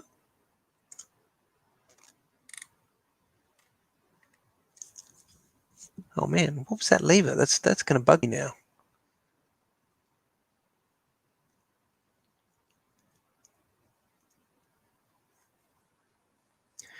You soon reach the bottom of a flight of broad stone steps that ascend northwards to a landing 30 feet above. The center of each step has been worn smooth by the feet of countless creatures that once inhabited the lower levels of cold Ikea. As you climb, you wonder how long you will remain undetected. So far, you have neither seen nor heard of any other living soul in these deserted passages. You have the element of surprise on your side. You now pray that Vonatar is unprepared for an intruder from the depths of his own fortress. You reach the landing and pass through an empty hall towards a darkened archway beyond. Here the passage splits and branches off towards the east and west. You are hungry and must now eat a meal or lose 3 points. So let's cross off one of the meals there. Let's cross a meal off. So what do you think, peeps? We're going east or west? Are we east side or west side? East side or west side? It's no biggie choice. It's a biggie decision. East or west? East or west? Let's bring up Dice Cam. East is evens. Odds. So we'll go west. Thank you, Dice Cam. Let's go west. Go west. Da, da, da, da, da. You have been walking along the passage for less than 5 minutes when it veers sharply northwards. Just ahead to your left, you can see a large stone door. The lever is up and the door is closed. If you wish to pull the lever and open the door, turn to 317. If you wish to continue northwards, yeah, let's pull the lever. Let's have a look.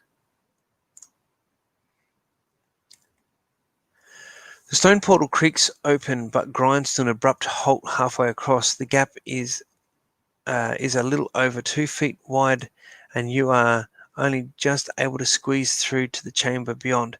The air in the room is cold and stale. This chamber has obviously lain undisturbed for many thousands of years. Stone shelves are stacked high with bottles and flasks on the table. In the center lies a beautiful pack full of different colored potions. If you wish to examine these potions, turn to 10. If you wish to leave the chamber and continue northwards. Well, bit of curiosity is not a bad thing here. Yes, Gabrielle, Go West is a song. I think it's Pet Shop Boys. Let's have a look at the potions. The pack contains 4 ornate glass vials. They hold red, orange, green, and black liquids. Which one do you want to examine? You may examine each liquid once. Pack may be used as a backpack unless you already use it. We already have one. Okay, let's have a look at red. Wiping the grime from the stopper, you unscrew it and carefully sniff the red liquid. We have healing. Yes, we do. You recognize the liquid to be distilled lamspur, herb, blah, blah, blah. Oh, lamspur potion, 5 points. Cool.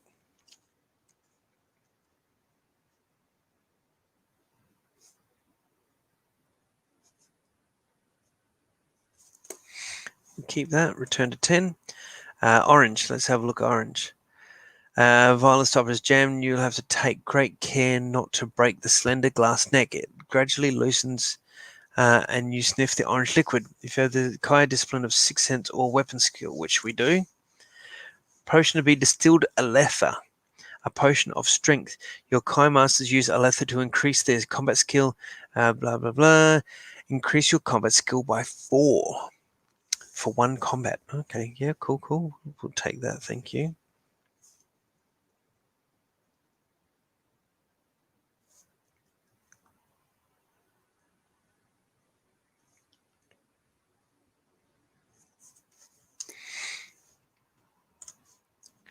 Green. You manage to remove most of the hardened wax that covers the stopper and ease the reluctant seal from the fragile glass stem. If you have Kai discipline of animal kinship, or if you reach the rank of aspirant, yes, we have. You recognize the aroma of this concentrated gallow brush, or sleep tooth as it's commonly called. In Summerland, this is the thorny briar your Kai masters once used to induce sleep when tending to ill or injured horses. This distilled brew made from the plant is a very powerful sleeping potion. If you wish to keep the potion, mark it on your action chart. Yeah, let's cram that one in there too.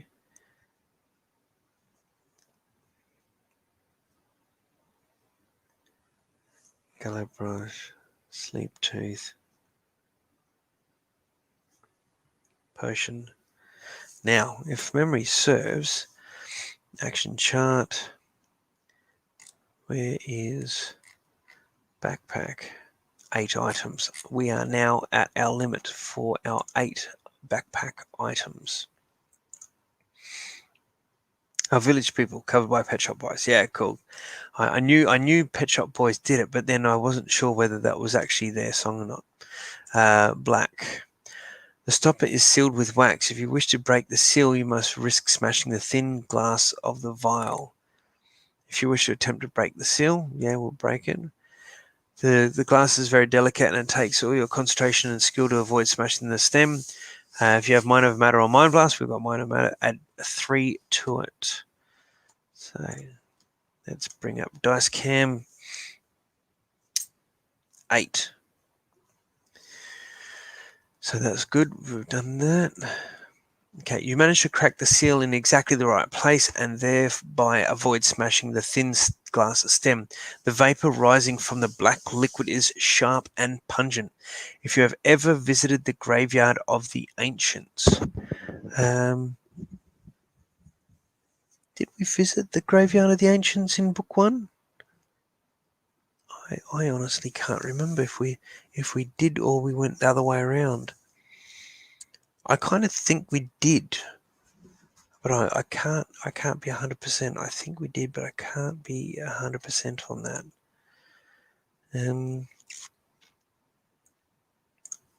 Not sure.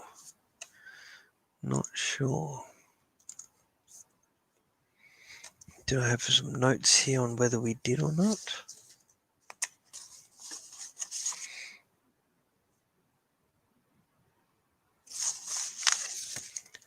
I don't know whether we did or not. I think we might have gone the other way around. I'm gonna say we didn't, because I don't think we did that way around. Because I think we ran down the highway instead of going through there. I'm just gonna say no for now. So we return to 10. We won't worry about the black liquid. We'll return to the chamber. So we've got some goodies out of there. You notice that the ceiling and walls of the corridor are covered with strange carvings that seem to depict small cyclones or tornadoes gradually changing shape into almost human form. Although puzzled by the strange hieroglyphs, you continue until you reach a point where the tunnel takes a sharp right turn. Only a few feet along the north wall is another stone door. The lever in the wall next to it is raised, and the door is firmly closed. Several yards further ahead, a flight of steps disappears upwards.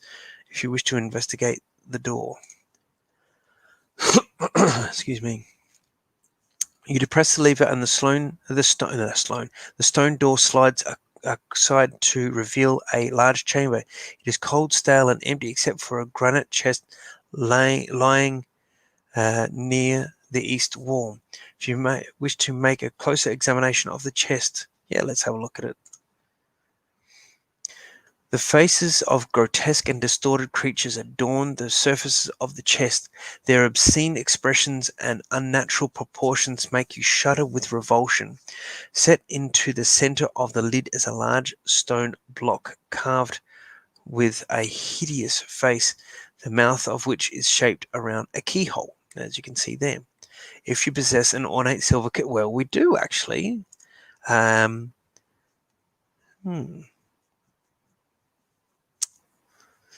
Never saw that one. Sorry, that's all right, Gabriel. We've decided to move on.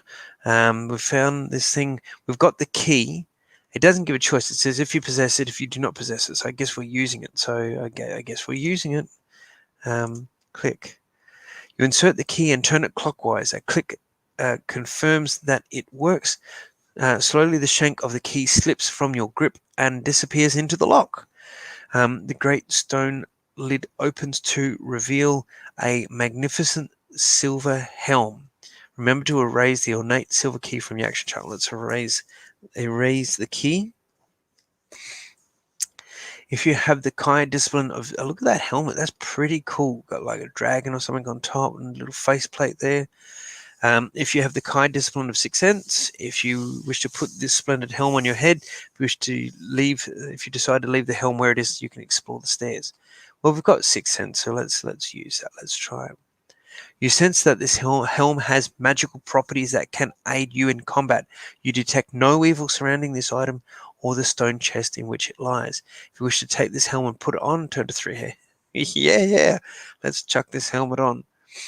Despite its size, the silver helm feels light and comfortable. Mark it on your action chart as a special item. If you are already wearing another helmet, you must discard it if you wish to keep the silver helm. If worn during combat, it will increase your combat skill by 2 points.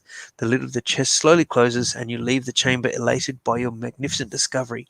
You continue along the corridor and explore the staircase ahead. Awesome. So, silver helm plus 2 combat skill. So our effective combat skill is 27. That's awesome. Turn to 323. You climb over 100 stone steps before arriving at a narrow landing. Pick a number from the random thing. If you have Sixth Sense, tracking, or hunting, add 3. Well, we have hunting and Sixth Sense. We add 3 to it, I'm guessing. Let's bring up. Oh, I already had it up there. Keep forgetting to take it out. So let's roll a dice. 0. No, 0 to 4. Okay, so we're going low on this one.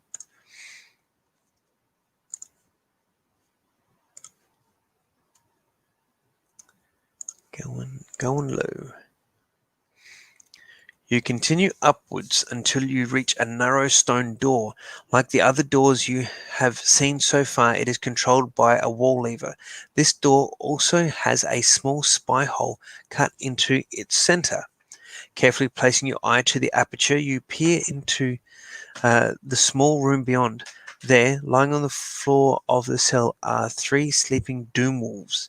In the north wall, a cell door is open, and the outline of an ice barbarian's back can be seen filling the archway. If you have the Kai discipline of hunting or animal kinship, if you don't have, and you can run an attack. If you'd rather back away from the cell door and descend the stairs. Well, we've got hunting and animal kinship. Or we can back away and descend the stairs. What do you think, people? Use the Kai discipline. Oh, excuse me again.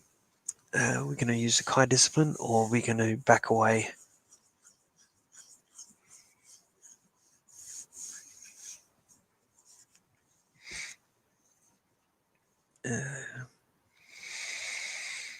There's so how many is there? There's 3 Doom Wolves, and it looks like an Ice Barbarian, but how many more beyond that? So that's going to be a hell of a fight.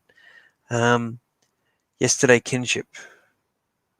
I'm guessing you mean animal kinship, but use kinship. All right, we'll give it a crack. See what happens. Worst can happen. It'll.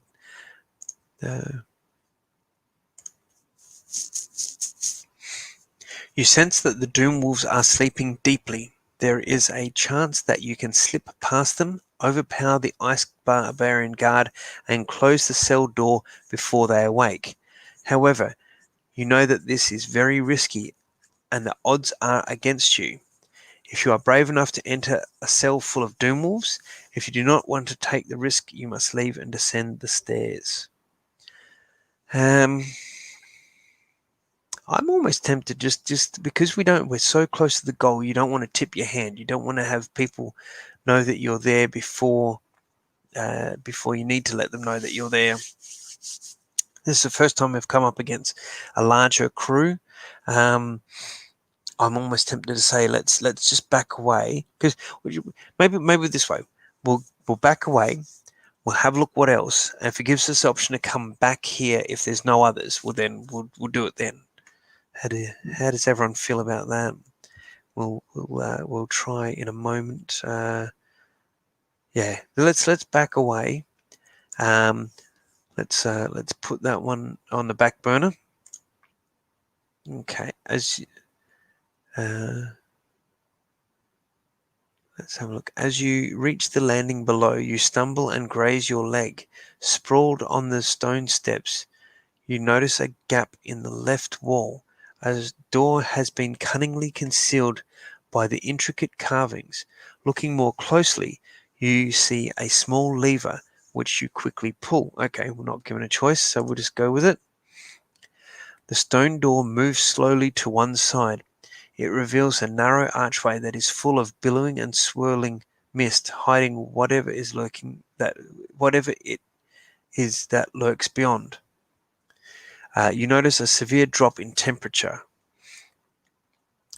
If you have the Kai discipline of Sixth Sense and you have reached the Kai rank of Guardian, as in you are skilled in 11 skills, yes, we do. So we've got both. So let's not worry about whatever this is here.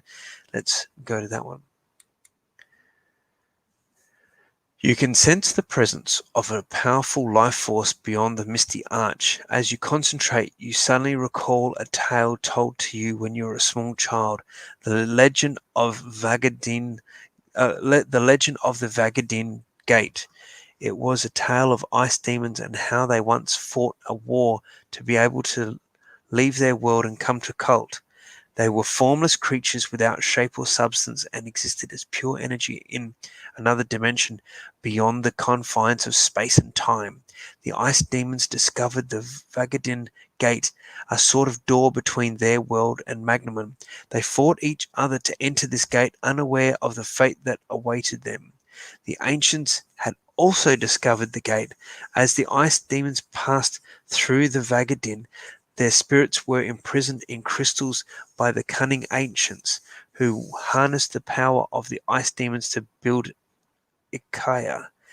The Malaya bowls that light the fortress each contain the spirits of lesser ice demons trapped within. You also remember that the tale warns against destroying the crystal prisons. If an ice demon is released, it will seek to claim the body of its rescuer. That is a harrowing thing to tell a kid. Forewarned by your Kai skill, you enter the misty arch. You enter a massive chamber, ill-lit and icy cold, a hidden temple of the ancients. The floor is made from slabs of quartz and granite and is littered with rock and ice. Your eye follows a line of tall pillars leading towards a sacrificial altar set into an alcove in the northern wall. Upon this altar lies a stone statue which seems to be carved from smooth white stone. At its head and feet, black staves rest upright in holes bored into the altar stone. To the left of the altar there is a darkened archway through which a flight of stairs ascend out of view. If you wish to cross the temple and advance towards the staircase, if you wish to cross the temple floor by stepping only on the quartz flagstones, if you wish to cross the temple by only stepping only on granite flagstone. There's a kind of bit of Indiana Jones here, isn't it? Just simply cross the floor, cross by stepping on quartz, cross by stepping on granite. Don't know.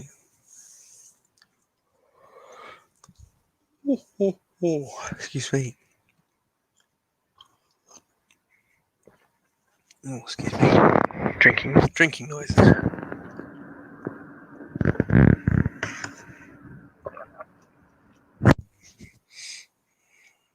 I know there's a mute button here, but sometimes it's just easier to cover the microphone. So what are we going to do? We're going to cross the floor. Or are we going to cross the floor by white flagstones, quartz flagstones rather, or granite flagstones? The tale we heard earlier doesn't really say anything. The statue's made of white stone. The black staves, I'm not sure what the staves are. Granite sounds more solid, but who knows, says Gabriel. That's very true. That's very true. Oh well. It sounds ominous, this crossing of this temple floor. Let's give it a crack. Let's go. Let's try granite.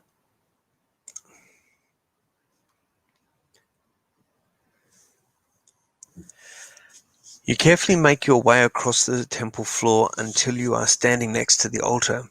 The statue seems cold and lifeless, but you sense that someone or something is trapped within. You can almost hear their desperate cries for release.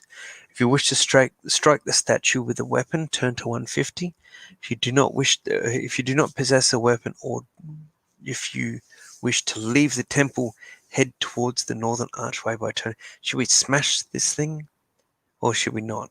Well, we did hear a tale just then about not smashing this thing, so maybe that's a good idea. Maybe not smashing is probably the way to do this. Let's have a look. Yeah, let's not smash it this time. We don't want to release any ice demons, that's for sure. As you pass through the archway, you notice a lever set into the dark stone wall. You pull it and a door slides across, sealing the temple behind you. The temperature is warmer and you can hear a low rumbling sound somewhere in the distance. Ahead, you can see a light at the end of a dark passageway. You discover that it is shining out of an oblong portal close to the floor, through which you can see a corridor 10 feet below. If you wish to squeeze through the portal and drop into the corridor, if you decided to continue along the passage. Well, we're meant to kind of be going up, not down, so I don't know about dropping, squeeze through the portal and drop to the corridor, or whether we keep going along the passage. I'm always tempted to just keep going along the passage. Gabriel says, yeah, ice demon. I'm pretty sure that was an ice demon that we saw trapped there. Don't want to go releasing an ice demon, that's for sure. No good. Let's see. Are we squeezing through the portal and dropping to the ground, or are we moving along the passage? Almost tempted to move along the passage because, like I said, we're trying to go up, not down. We can always double back to this, I guess. So let's go continue along the passage. You advance into the darkness, feeling ahead with your weapon for any obstruction. For some distance, the tunnel continues northward before turning sharply to your right. A few feet ahead, you can now see light streaming from another portal. Beyond this, a staircase descends into the dark. If you wish to look through the portal, let's have a look through the portal. Or continue the stairs, let's have a look through the portal. 20 feet directly below the portal, you can see a man dressed in a dark cloak. He is kneeling in the center of a large pentagram which is chalked on the floor of the dingy cell. If you wish to call to the man, if you decide to remain silent, leave the portal and continue on your way along the passage towards the stairs by turning to 166. Well, we don't know. Oh, excuse me. We don't know who this dude is, whether he's good or bad. We can at least call to the guy and sort of just find out who he is, I guess. Let's call to the man. What do people say? Let's say, hey, what's up, dude? What brings you to this part of town? The man jerks his head back if suddenly woken from a trance. Who's there? He whispers, his deep-set eyes peering into the gloom above. Is anyone there? Or does the madness now befriend me? You extend your hand through the portal and chants a wave to show your whereabouts. The gods be praised, he cries, jumping excitedly to his feet. My name is Tygon. I'm a merchant from Ragadoon. The ice barbarians kidnapped me and my cargo and brought me here. I now await an audience with the new Brummel Mark, the sun-lending sorcerer called Vonitar. It seems that he will decide my fate. If you free me, I can help you as best I can. So, if you have a rope, you can lower it into the portal and help the man climb out of the cell. If you do not possess a rope or do not want to help the man, you can continue along the corridor towards the stairs. All right, so we have a rope. Should we help this guy? He sounds legit. Yeah, let's give him a hand. Like, the more the merrier.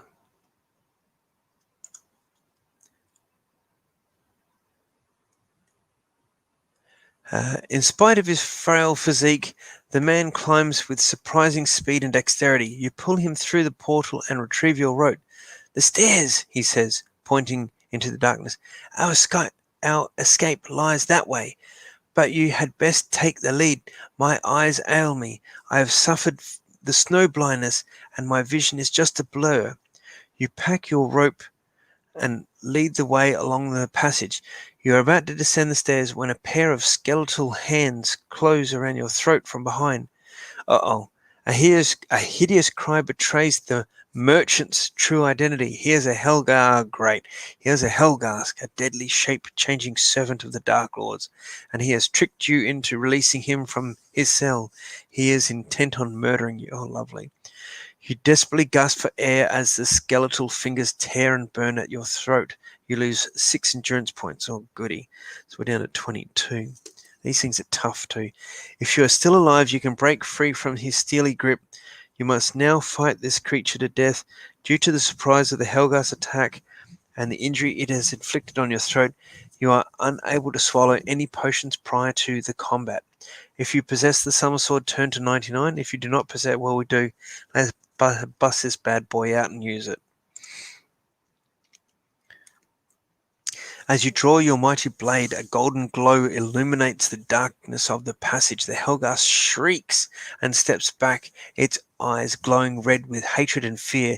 It recognizes the power you wield, a power that can bring about its eternal destruction. In desperation, it attacks you with a powerful mind blast. Unless you possess the Kai discipline of Mind Shield, which we do, you must lose 2 endurance points for every round of combat that you fight this creature. The Helghast is immune to Mind Blast, but is one of the undead. It is especially vulnerable to the Summer Sword. Be sure to double all endurance points lost. It loses due to the power of the Summer Sword. So the Helghast combat skill is 22 with endurance of 30. So ours was 27 because we got the helmet on, which is pretty cool. So 22 away from 27. excuse me, is 5. And it has 30 endurance points. Okay, let's go to the combat table. So our difference is 5. Alrighty. Yeah, oops. Definitely oops, Gabriel. Well, I'd like to say can't win them all, but I think we need to win this one because, otherwise we're up, we're not having a good time. Alrighty, let's bring up dice cam. Alrighty, let's roll the first. One. So we're 5 right in the center there. So that's a 5. 5 means he loses 10, we lose 2. So we lose 2, we're down to 20. Loses 10, but it's doubled because the summer sword. So loses 10, which is 20, so it's down to 10 points. Let's roll again. A 1. Okay, not the best result. It loses 6, we lose 4, so let's cross off 4 for 16. It loses 6, but it's doubled, so it loses 12, and that's down to -2. So that is the Helghast defeated. Let's go back. If you win the combat, 230. The Helghast smoulders and decays at your feet, a vile green gas seeping from beneath its robes. As you stare at the remains, you realize that this creature must have been sent here to kill Vonatar by the Dark Lords who crave Vonatar's death for his failure at the Battle of Holmgulf. The evil wizard must have discovered the Helghast and imprisoned it within a pentagram until he could devise some way of killing it for good. You gingerly touch your wounded throat and thank the gods that you wield the summer sword. Its power has once again saved your life. You turn and quickly descend the stairs, leaving behind the Helghast foul remains. Now, this is a non-combat section, so we're going to heal 1 point to 17. We do have some healing potions if we need. At the bottom of the stairs, you discover a new tunnel going northwards. You are about to follow it when your hand touches a lever. It's levers everywhere here, protruding from the wall to your right. A closer examination reveals a secret door. Well, we've had some good luck, we've had some bad luck, so let's do it anyway. The door slides open to reveal a wide, well-lit corridor running north to south. The low rumbling noise you detected earlier seems to be much louder here than in the darkness of the passage behind. To your left, you see a door, and in the distance, a junction. Okay.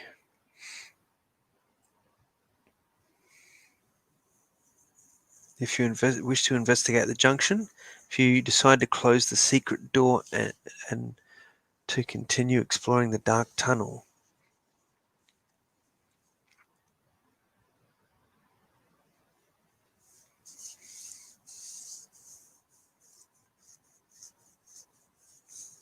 Door, tunnel, junction. I'm kind of lost here in this ice fortress of Achaia. Don't know. What do people think? It's a little lost here. Junction, secret door. Let's try the door. Let's see how we go with that.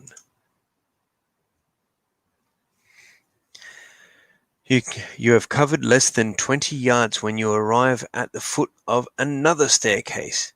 You ascend to the top where... Oh, hang on. Let's heal a point for that. 18. You have covered less... let's have a look here. You have covered less than 20 yards when you arrive at the foot of another staircase. You ascend to the top where you see a faint light in the distance spreading along the floor of the dirt-encrusted passage. It is another portal. Through the opening, you can see an old man huddled in the corner of a cell 20 feet below. His hair is matted and the dirt that clings to his blue robes almost obscures the crescents and stars embroidered on them. Now, 2 books ago, we found someone with blue robes and crescents and stars on them. Starting to make me wonder whether, starting to make me think there's a coincidence here.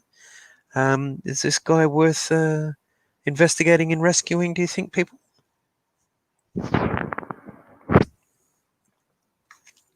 You think this dude's on the up and up, wearing a blue robe with stars and crescents on it? I reckon it's worthwhile doing. You call to the man. Oh, non-combat section. Let's heal. The old man slowly raises his head. His eyes look tired and bruised. The congealed blood of several wounds mats his long grey beard. He struggles to his feet and peers into the darkness above. Who lurks there? Is that you, Vonatar? Show yourself, worm, or be gone. I will not cower from you, nor will I hide my loathing. You will never break me, traitor, he shouts defiantly, shaking his scrawny fist in the air. You cannot mistake his accent, for it is identical to your own. The old man is one of your countrymen, a Somlending from the northern port of Toran. If you possess a rope, you can lower it to the floor and rescue the old man from the cell. If you do not have a rope, yeah, we got a rope, let's help him out there.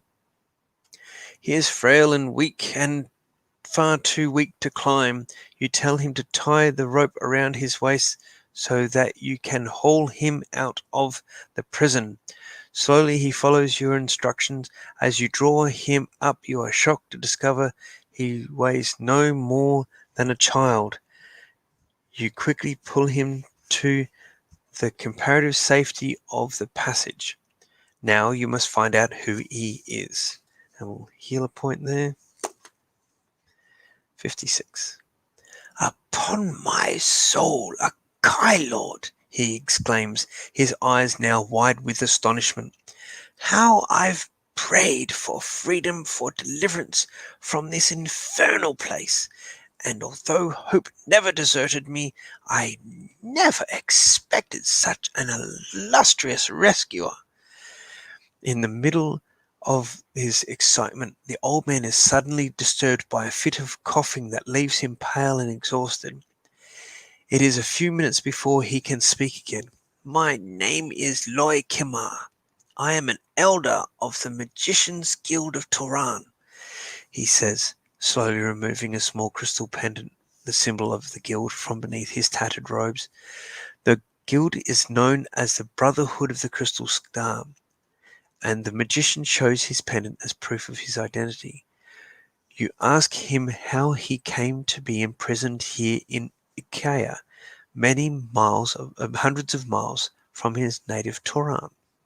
There he is there, and there's a crystal star pendant.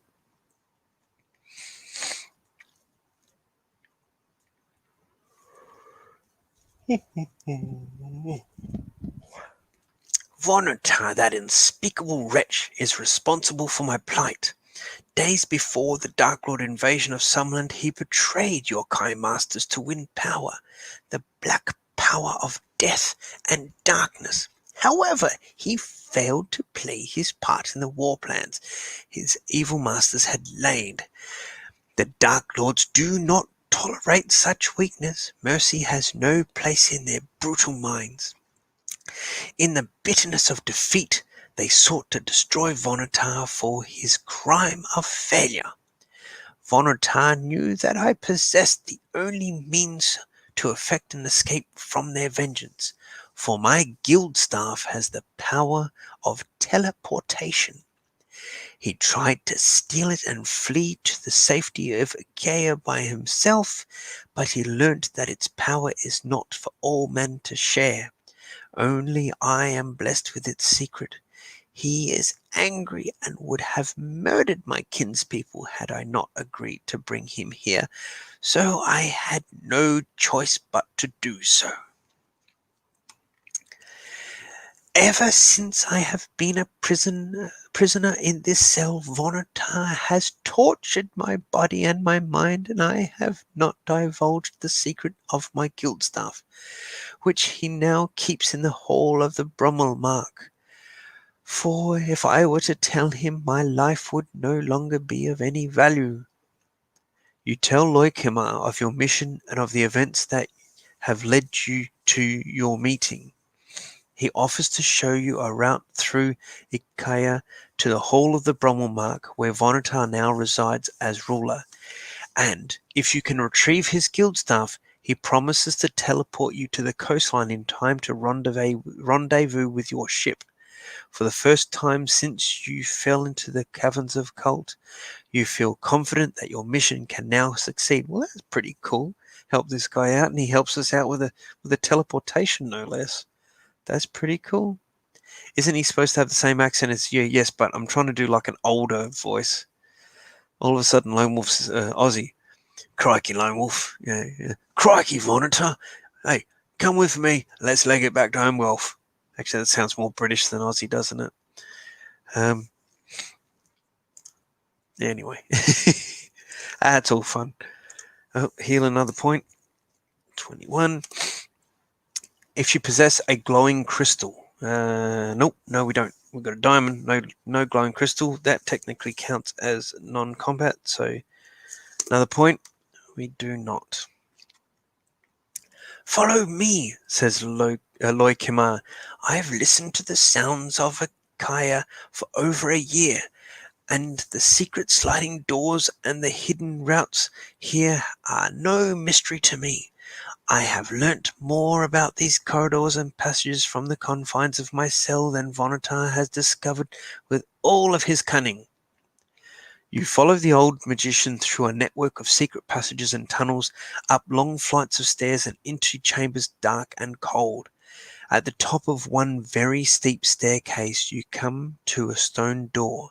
A strange, sickly sweet a sickly smell, not sickly sweet. A strange sickly smell is seeping from a small spy hole. There's a lot of S's there. That's alliteration, kids. The kitchens, whispers Loikema, showing his distaste for Ikea cuisine by sticking out his tongue and grimacing. Blech. You can see that this secret door opens next to a fireplace in which burns a roaring fire. Hanging over the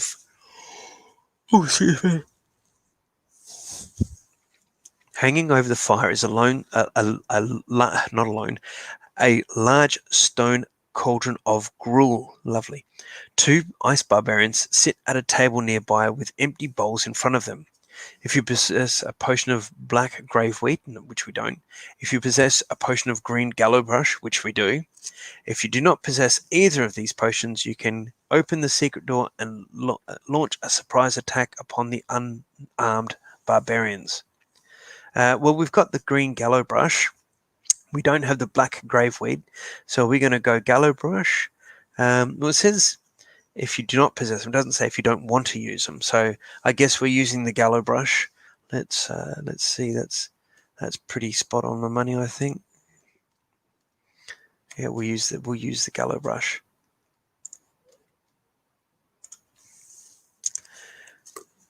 You take the potion from your backpack and carefully open the door just wide enough to empty the contents of the vial into the bubbling cauldron. You do not have to wait long for the ice barbarians to fall asleep after their meal. Remember to erase the potion. Okay, so gallowbrush erased. And it's probably 1,000 years old as well. That probably wasn't going to be too good for them. The kitchen is small and surprisingly well stocked with herbs. These are from the trading post at Lejuk, says Loikema, peering closely at the labelled jars, several of which he crams into his pockets. Opening 2 herb jars, he mixes the contents and offers them to you. It will give you strength, Lone Wolf, he says. You eat the dry leaves and feel a warm glow radiating throughout your body. Restore 6 endurance points. Cool. Well, that brings us back up to 28. That is good news. Turn to 301. We're on the same level as the hall of the Brummel Mark, whispers Loikama, peering through a crack in the kitchen door. It's at the end of this corridor. Two ice barbarians stand beside the jewel-encrusted doors that lead to the great hall. They are covered from head to toe in strange bone armor and armed with crystal swords. The old wizard steps back from the door and says, "We must deal with them silently and swiftly." He takes 3 jars from his pockets and mutters a strange incantation as he mixes the contents together in a stone bowl. There is a pitcher of water on the table. He splashes a few drops onto the herbs and wisps of blue smoke arise. "This will silence the guards if we can move it close enough to them." Okay, it's discipline time. Camouflage, mind over matter, or hunting? Camouflage, no.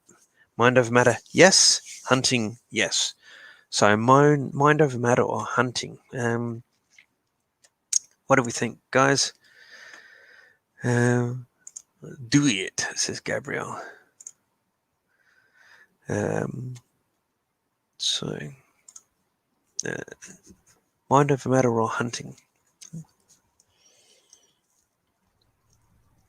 Whew. Excuse me. Alrighty, let's go mind over matter. It's the new one for us.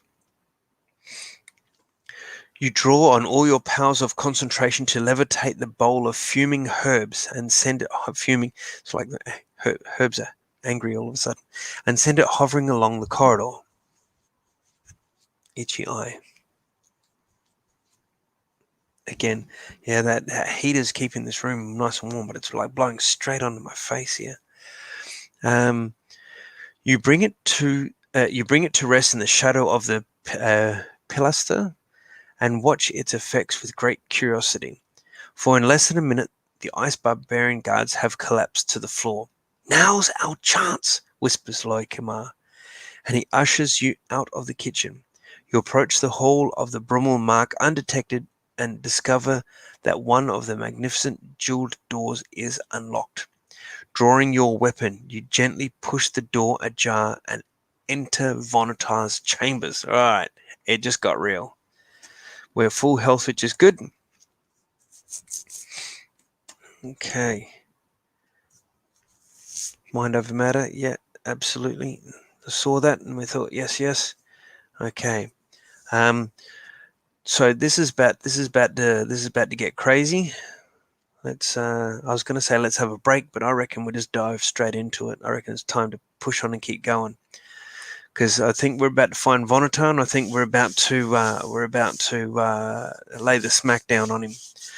The hall of the Brummel Mark is a vast chamber constructed of crystal blocks rising to a center plateau. On this stands the Brummel Mark throne, as old as Ikea itself. There, Vonatar sits surrounded by the tomes and eldritch trappings of a necromancer. He is wrapped in study and does not see you enter the hall. He remains oblivious to your presence until Loikama sneezes. "Who disturbs me? Who dares disturb me?" he hisses, rising from the Brummel Mark throne, his eyes searching for an intruder. Upon seeing you, he emits a horrified gasp, kind of thinking a bit like Doc Brown from Back to the Future, it'd be a bit of a sort of thing, and fumbles for his black staff. He has the look of a criminal who's been discovered in the act of some dreadful crime. Quickly, you raise your weapon and begin to climb the crystal pyramid. You know that you have little time to reach him if you were to overpower and capture him alive. You reach the edge of the plateau in time to see a wide circle of blocks descending around the throne. Between you and Vonatar, a deep moat is forming. Then, from the depths of the moat, you hear a ghastly, inhuman gibbering. You brace yourself for combat, but are totally unprepared for the horror that now faces you. From out of the dark slithers a huge, ghoulish green monster. Its deformed head is a mass of tentacles and suckers that ooze a putrid black slime. At the center of this writhing mass, a hideous yellow eye pulsates.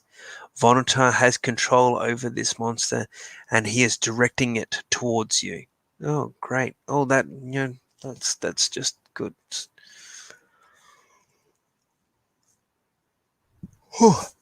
Excuse me. If you possess an effigy, well, I don't think we've got an effigy.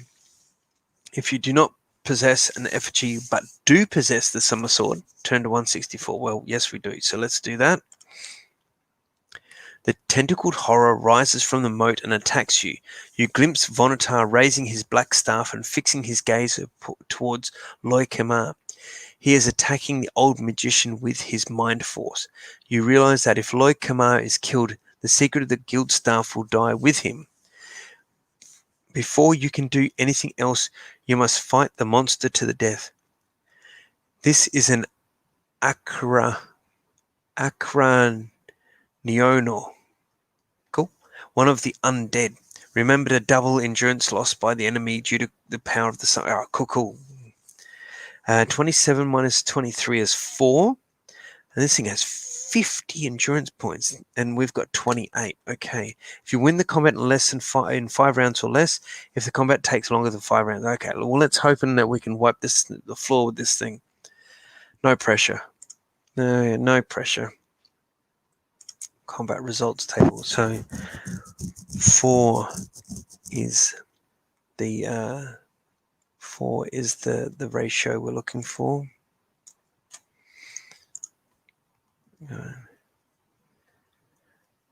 Let's have a look. Oh, we've had some more people join us. Hey, cool.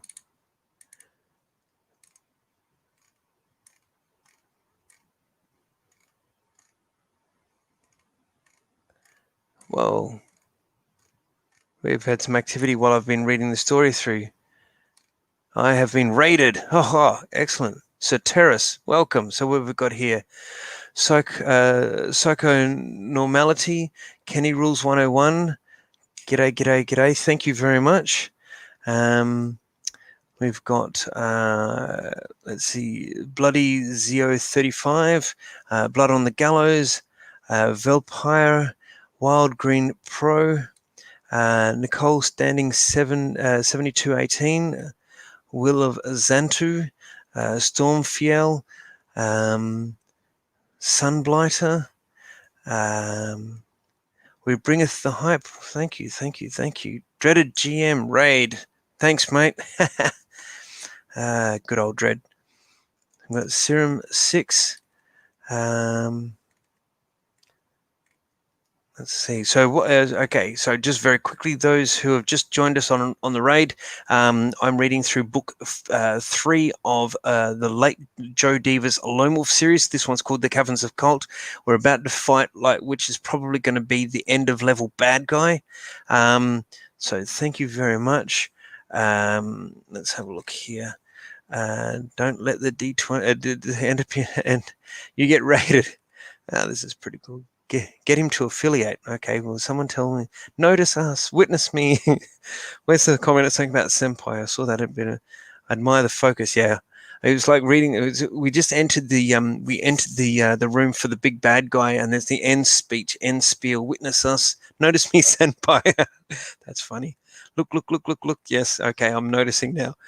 That's the way to win a raid. Thank you very much. We broke him. Lone Wolf is very awesome. So let me just bring up my dice rolling camera here. So I've got, just to let you guys know, there was a Kickstarter a little while ago, and hang on, you can get these very cool coins through Campaign Coins in Melbourne. So you got a crown in the sun on one side. You got Home Guard, which is the capital, on the other side. So I've made my own little dice tray here and a dice to roll it. So this is the book we're playing through. This is the Red Fox cover, and we're about to have a go at the big bad guy. Let me get back into that section. We'll pop back out of the combat. Then we'll pop back one more. So this is the end of level bad guy that we're about to take on, so that we can capture the bad wizard and head back to the king. So we've got to get rid of this guy in 5 rounds. We've got 5 rounds to get rid of it. The combat's going to be steeped against us, and we've got 5 rounds to do away with him. So we've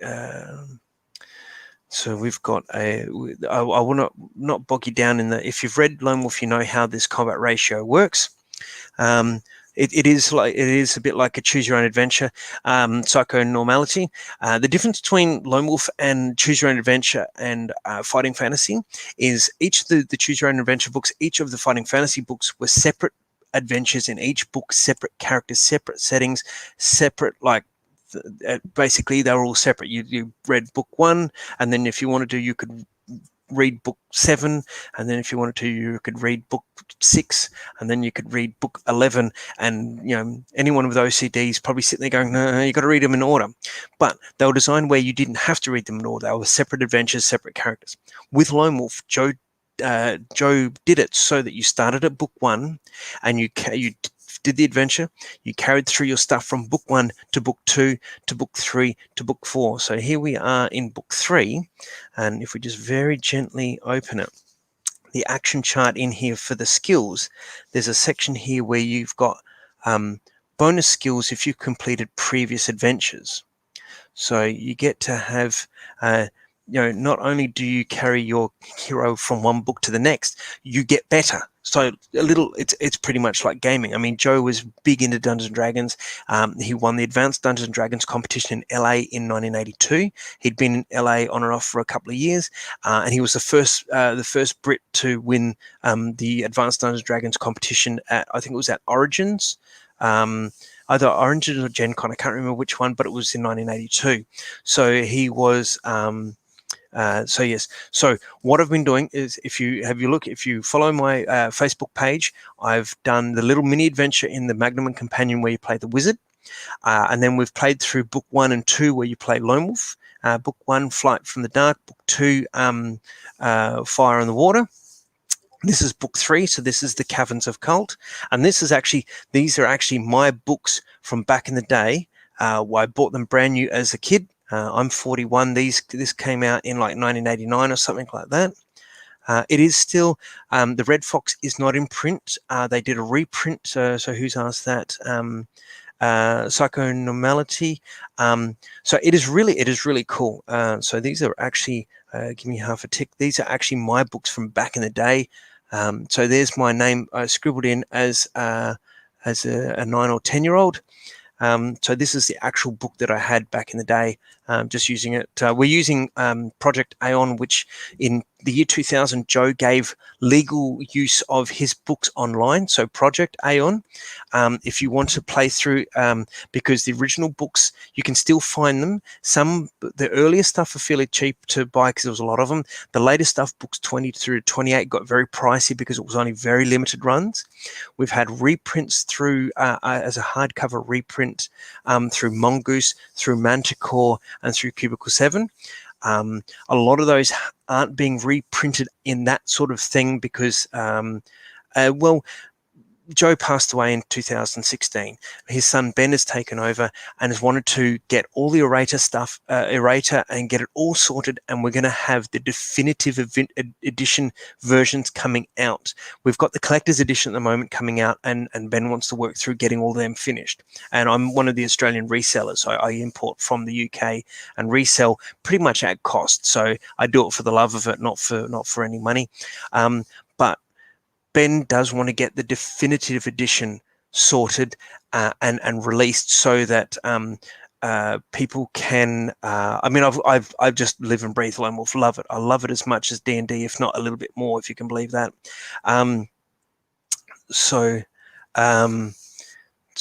Let's have a go to Rain and Dash, my friend. Yes, sorry, I've kind of steered away. We were on track to kill the big end level bad guy. Who we got here? Oh, Kevin. G'day, Kevin. It's my my brother from another mother in the US rather. So Serum 76, yes. Tune in. We're going to be doing lots more of these. Kenny Rules 101. It is an amazing psychonormality. Yes, I've just said about the print and that. Let me know if you have any trouble looking for any of them. Otherwise, Project Aeon. This is where we're reading this from now. You can do it for free. There's Dread. Yes, Dash if you have to. Kenny Rules 101. Yes, they do have phone apps. I'm using my phone right now, so I can't show you which one. There is one called Kai Chronicles. I recommend they use and draw from Project Aeon. It's one of the nicer ones to use. Psychonormality, thanks for all the information, not a problem. Hope to find printed copies. Reach out if anyone is very interested. If anyone's interested in these older prints, right? Reach out. I will help you find them. Some of the earlier ones like Book 3, 1 through to 20 are fairly easy to find. 21 through to 28 get harder. 21 through to 23 you'll pay a little bit. 24 through to 28 you'll pay some serious coin. Book 28 in the last 2 years, Book 28 has gone up for sale anywhere, depending on condition, anywhere between $500 Australian to $1,100 Australian, and that was for a pristine copy, so they can get fairly rare. There was also 12 novels done based on the Lone Wolf game books, and again, book 10, 11, and 12 can get fairly pricey. Book 12 can often go from anywhere between like $150 to $300 or $400, and that again depends on condition, because if you think about it, some of these books are more than 20 years old. Cheers, Kevin. So here we go. So Kevin's got here, Project Aeon is a great resource for Lone Wolf fans, and there's the link there. Thank you very much, Kevin. So yeah, that's me just going off on a tangent and having a big spiel on and here you go. So this is how big this is. The shirt I'm wearing is actually the green on the green screen, but that is a Lone Wolf shirt, care of a friend in the UK. These shirts came out back in the day. They were £5 to buy. Yes, $500. Yeah, some of these top end, like some of the rarer things, go for crazy money. This shirt is a medium. It just snugly fits me. I saw a small of one of these shirts go on eBay within the last 6 to 8 months, and it went for, I think it was £150. So that would be about $300 Australian, probably about $200 US for one of these shirts. But yes, so. If anyone's got any other Lone Wolf questions, please put them in the comments. I will once we finish off this bad guy. I'm quite happy to answer Lone Wolf questions. Yeah, $200 for a shirt is bonkers. $1,000, $1,100 for book 28 is madness, but someone paid it. I think because of the rarity, book 28. A couple of $100, $400 or $500 is probably benchmark. I have seen them go for a bit more than that. Within a week, 2 books, one in absolute pristine condition went for $1,100, like 1,100 Australian. So that's £500, or about sort of 800 US. And then a week later, another copy that wasn't as good went for about 650 Australian, I think it was. So about £300, so about sort of 500 US. So yeah, it can get fairly nuts with some of these. But there are all sorts of other Lone Wolf collectible things that you can get your hands on. Alrighty, so unless anyone's got any other little questions or something that we can do quickly, I am very happy to get back to kicking the teeth in of this bad guy. So we'll just go back a couple of steps here so everyone can see it again. So this is this thing. Does it say what the name is? Oh no, it says it in the next one. So that's it there. It kind of looks like a beholder / kraken.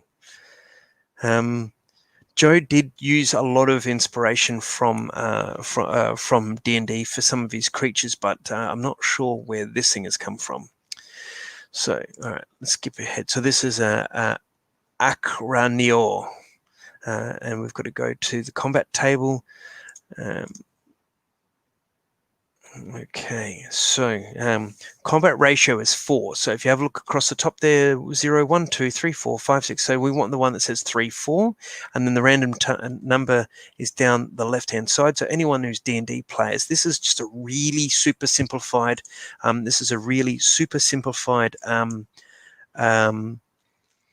a really simplified combat sort of thing. What's Falcon Wolf got there? It's funny to say people for 200 shirt is bonkers when, yeah, people pay $600 or $800 for a pair of shoes. I mean, look at some of the, like, you know, the Air Jordans, or, I mean, Kanye, I'm not into his, just the guy I think, so anyway, let's not get into that. But yeah, his clothes come out and people pay hand over fist for it. So I guess it's a case of each to their own, like anything. You know, people don't like D&D, people like Pathfinder, people don't like, you know, Call of Cthulhu. I guess it's whatever your interest is, and my interest is Lone Wolf.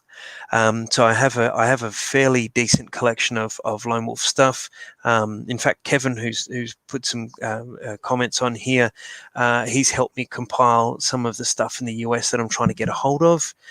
Because there was a lot of different printings. There was a few different English prints. There was a UK print, and there has also been foreign language prints. So Lone Wolf's been printed in a lot of different languages, you know, French, Spanish, Italian, Greek, German, Hungarian, Czech, Polish. I believe it was translated also into some of the Yugoslav languages, like your Serbian, Croatian, Japanese. Rumor has it there was also translated into Malaysian, but I haven't been able to see any book covers. So if there's anyone from Malaysia watching this, even after we finish live, let me know. I'd love to see. I'd love to see that. Cool. All right. So let's kick this thing's teeth in. So going to the dice camera. Our first random. So this is basically the skill. So I've got myself a Q Workshop, a Dwarven dice here. There are some Lone Wolf D10s that came out of the Kickstarter. I just haven't opened the box that they're in because I just wanted to keep it a bit pristine. So let's start this. So we're looking for 4. So that column that says 3, 4, and a random number along the left-hand side. So that is 5. So we look down there where it says 3 and 4. You come down to 5. He loses 9. We lose 2. So he's down to 41, and we're down to 26. So with this, it's very simplified. We have combat skill and we have endurance points, and that kind of gets all of your, if you're a D&D player, takes all of your 6 stats and your hit points and squishes it into 2 stats. Again, you're playing in a book with a pen and paper, and if you didn't have a 10-sided dice, in the back of this you had what they call a random number table that you sort of, you know, blindly, you'd close your eyes and you'd put your finger on here somewhere, and that's how you chose that. So let's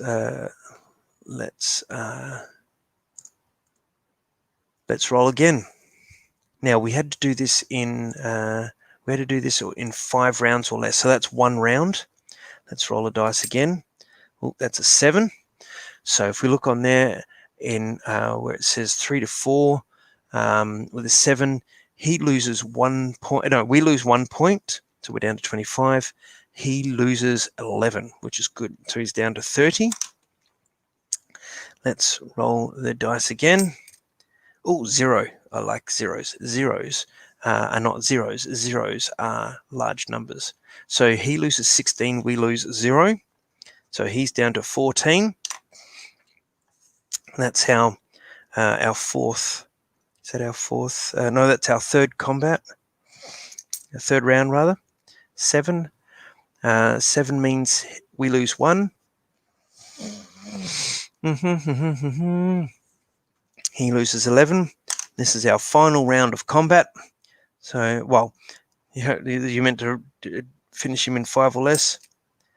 0. Oh, 0 in this is kind of a bit like a crit.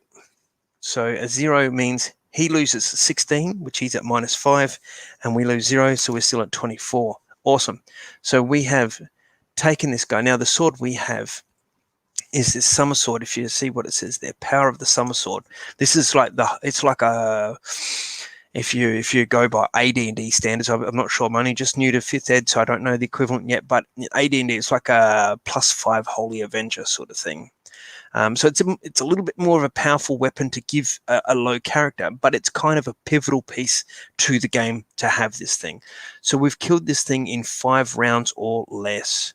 Turn to 272. So yeah, all right, winning for sure. As the vile Acronior quivers and dies, Vonator breaks off mind combat and runs back towards the Brummelmark throne. Loikimar is badly shaken, but he has survived the ordeal. He quickly joins you at the edge of the moat and casts a handful of herbs down into the darkness. Within seconds, a mass of vines and creepers coil upwards to form a bridge. You are halfway across the bridge when Vonatar suddenly reappears, a crystal rod held high in his hand. He takes aim at the mess of creepers, and a chilling cone of frost hurtles from the rod's tip. So there it is there, a bit of illustration. If you possess the Summer Sword, which we do, if not, you get to pick a random number from the random number table. So there it is. Like, that's from the back of the books, but we don't need to worry about that because I'm using the dice. But we don't need to worry about it because we have this thing called the Summer Sword. Now, one of the things with this guy is one of the skills we've got is like a healing ability, like a regen ability. So every section we're in where there's no combat, we get to heal a point of endurance, which is like your hit points. So we were 24, we'll go back up to 25. Possess the Summer Sword? Yes, we do. Click that. Thank you. You point the Summer Sword towards Vonatar's crystal rod. In an instant, the cone of frost arcs away from the bridge and shatters against the golden sword. You hear Vonatar curse you as once again the power of the Summer Sword saves you from his destructive magic. It's the other thing the sword does, as well as make mincemeat of undead. It also absorbs magic, which is pretty darn good. So we'll heal a point. Actually, I think I got distracted by the raid when we were fighting that Arachnior. It was meant to be an undead. We meant to double damage, so we still did that in 5. That's pretty cool. 253. Your time has come, shouts a voice, but it is Loikimar and not Vonatar who now speaks. Oh, I should have done that. Your time has come, because Loikimar's an older dude. A knot of herbs flies through the air and hits Vonatar squarely in the chest. In an instant, the hunchback wizard is engulfed in a tangle of vines that ensnare him from head to toe. Loikimar bridges the moat with more creepers and joins you on the platform. So this guy here, this Vonatar, this wizard, is actually a traitor. He was part of this magician's brotherhood that this other guy you've rescued was part of, and he basically betrayed them for dark magic and power from the bad guys.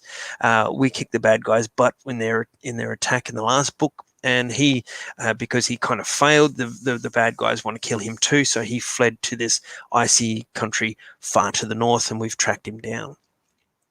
So now he's getting tangled by all of these vines.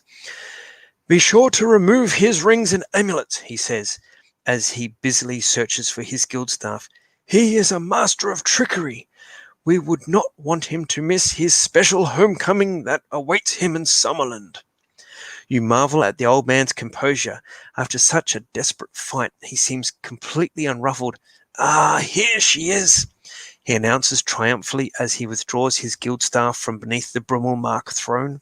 So this guy actually had this staff. Apparently, they're 2 parts, and he can teleport with it or use it to teleport.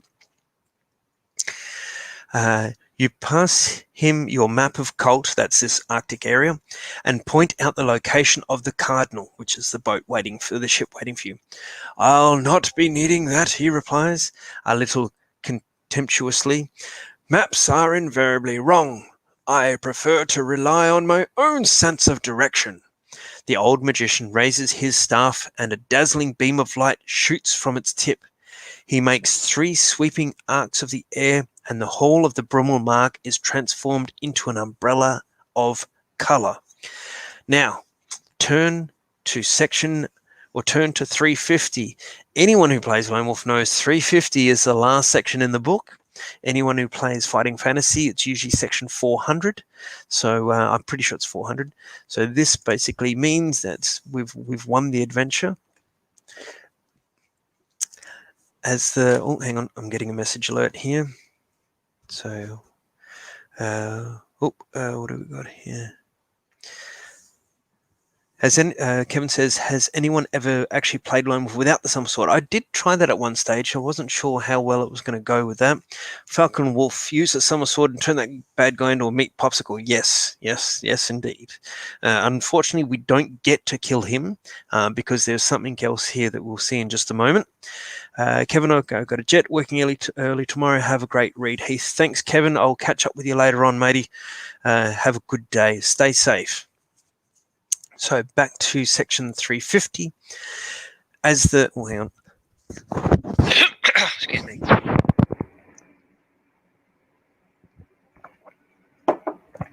Water is always good. Water is always good. As the colors fade, you become aware of a sudden drop in temperature. You now stand upon the Lejuk ice shelf at a point less than half a mile from where the Cardinal lies at anchor. Loikimar and Vonatar are close by, both shivering in the chill morning air. Within minutes, you are sighted by the ship's lookout and a longboat is dispatched. As a wriggling Vonatar is hoisted unceremoniously aboard the Cardinal and deposited in the brig, the captain is the first to congratulate you on your skill and daring. But how did you manage to return so quickly? He asks incredulously. We were not expecting you for another 10 days. Let us say, interrupts Loikimar, that the wisdom of the Kai and the lore of the Magicians' Guild can surpass the limitations of even time itself. A puzzled expression crosses the captain's face, but is gradually replaced by a smile as he begins to understand the magician's curious answer. Your journey to Ansgaven is swift, but you are saddened by your memories of the brave guides that were left behind. Your arrival in the port is greeted by an anxious crowd. They fear that your early return is a sign of your mission's failure. When the news of Vonatar's capture becomes known, your warrior skills are required once again, this time in the defense of your enemy against the seething mob of outraged Sumlending that assault Ansgaven jail. Safe passage is eventually secured to Toran, where the trial awaits the traitor. Upon the dawn of the Feast of Maesman, in the depths of the Guild Hall of the Crystal Star, Vonatar the traitor is tried by his brotherhood and found guilty of his terrible crimes. He is led away in silence to the deepest chamber of the guild hall, wherein lies the Dazian, a portal of total darkness, the door of an eternal prison from which there can be no escape. This is it here.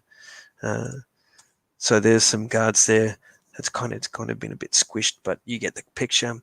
So there's Blind screaming more, and they're about to kick his ass. Kick his butt into this picture. Oh. Vonatar is led away to the deepest chamber of the guild hall. Okay, let's back up a spot there. You are the avenger of his crimes, and it is you who cast the wretched traitor into the limbo of Dazian. Your mission is now complete. You have survived the Caverns of Kalte and freed Summerland from the menace of Vonatar. But the heat of battle and the challenge of a new and desperate quest awaits you in Book 4 of the Lone Wolf series entitled The Chasm of Doom. Awesome. Thank you very much for being every step along the way there, Gabrielle, and thank you for Marcus as well. Thank you for everyone joining me from the raid from Dread, from Dreaded DM. That's awesome. Thank you. Yes, please. Look, I'm based in Adelaide here in South Australia. I am a big Gamebook fan, particularly Lone Wolf. I do like the Choose Your Own Adventure and the Fighting Fantasy, but mainly Lone Wolf. I do like D&D. I do like Star Wars as well. I think gameplay is very cool, and the fact that we're no longer limited by being around a table. We can do this all electronically and virtually is fantastic. It is great to be able to connect during COVID-19 in such a way that we can still sort of catch up and play. It's kind of finding good in the bad while we still, those defending us against the pandemic do their thing in controlling it and looking for a vaccine. So, anyway, look, if you've enjoyed the read along, please go to my Facebook page, give me a like and a follow. If you're looking on Twitch, please give me a follow on that. Feel free to then jump onto, vice versa. If you're on Facebook, go to Twitch. If you're on Twitch, go to Facebook. Give us a like and a follow, because I basically do this off my own back to because I just really enjoy it. I was friends with Joe for a while. I got to write a little bit with him, with his team, for the Kickstarter 4 years ago, which was really cool. Falcon Wolf, when will you be playing the next book? In the next couple of weeks. The gap between book 2 and 3 took me a while to get around. There was a Sunday I was meant to do it, but I wasn't feeling well. So I'm hoping to do the next book within the next 2 weeks. I'm hoping within the next 2 weeks I can do another. I usually do it on a weekend night, but today is International Gamebook Day, so I thought how fitting would it be to do it on International Gamebook Day. Today, this date many years ago was when I think the first fighting fantasy book was released, so they've kind of decreed it as International Gamebook Day, which I think is pretty cool. So yeah, hoping to do the next playthrough within the next 2 weeks. That's the plan. I am hoping next weekend not this coming weekend after, I'm hoping to somewhere around there I do a different segment called Roll for Initiative, where I'm a big tea drinker. I love my cup of tea. And I'm looking to have people within the gaming community on and chatting, those who play, those who are in industry. My first episode, I was lucky enough to have Luke Gygax on, good friends with Luke. And I had B. Dave Walters, who's another great gamer and does a lot of streaming work with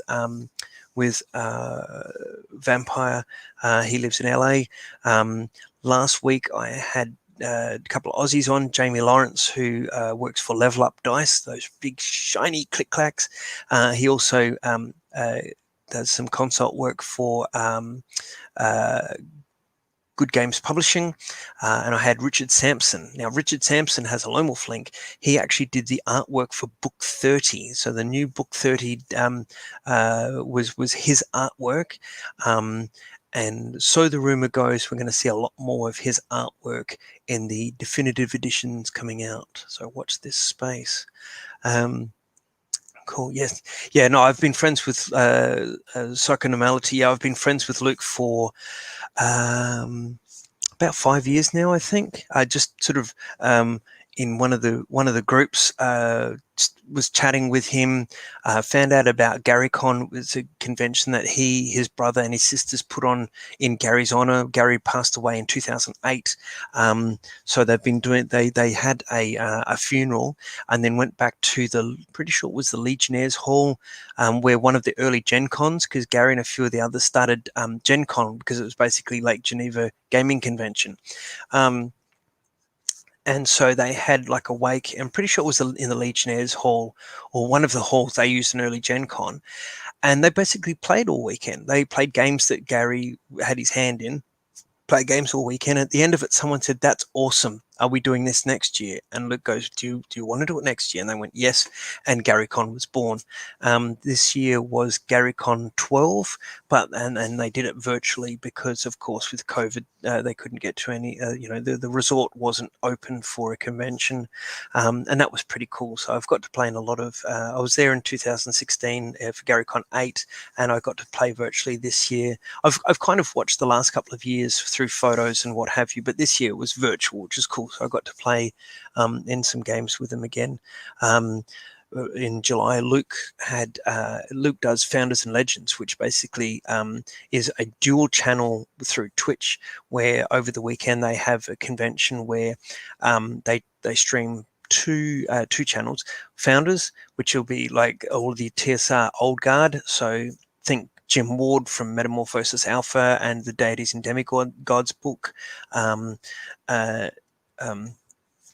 Ernie, his older brother, Gygax, Ernest Gary Gygax Jr., if you want to go by his full name, he was in there.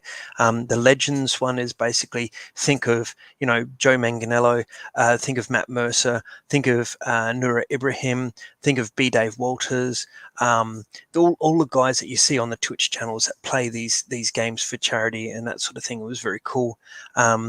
So I got to play on one of the games on the Founders Twitch that was run by Luke. Just unfortunately for me, it was 1:30 in the morning. So I got up at 1:30 in the morning on a Sunday morning to play in a 3-hour AD&D game run by Luke Gygax. So that was pretty cool. So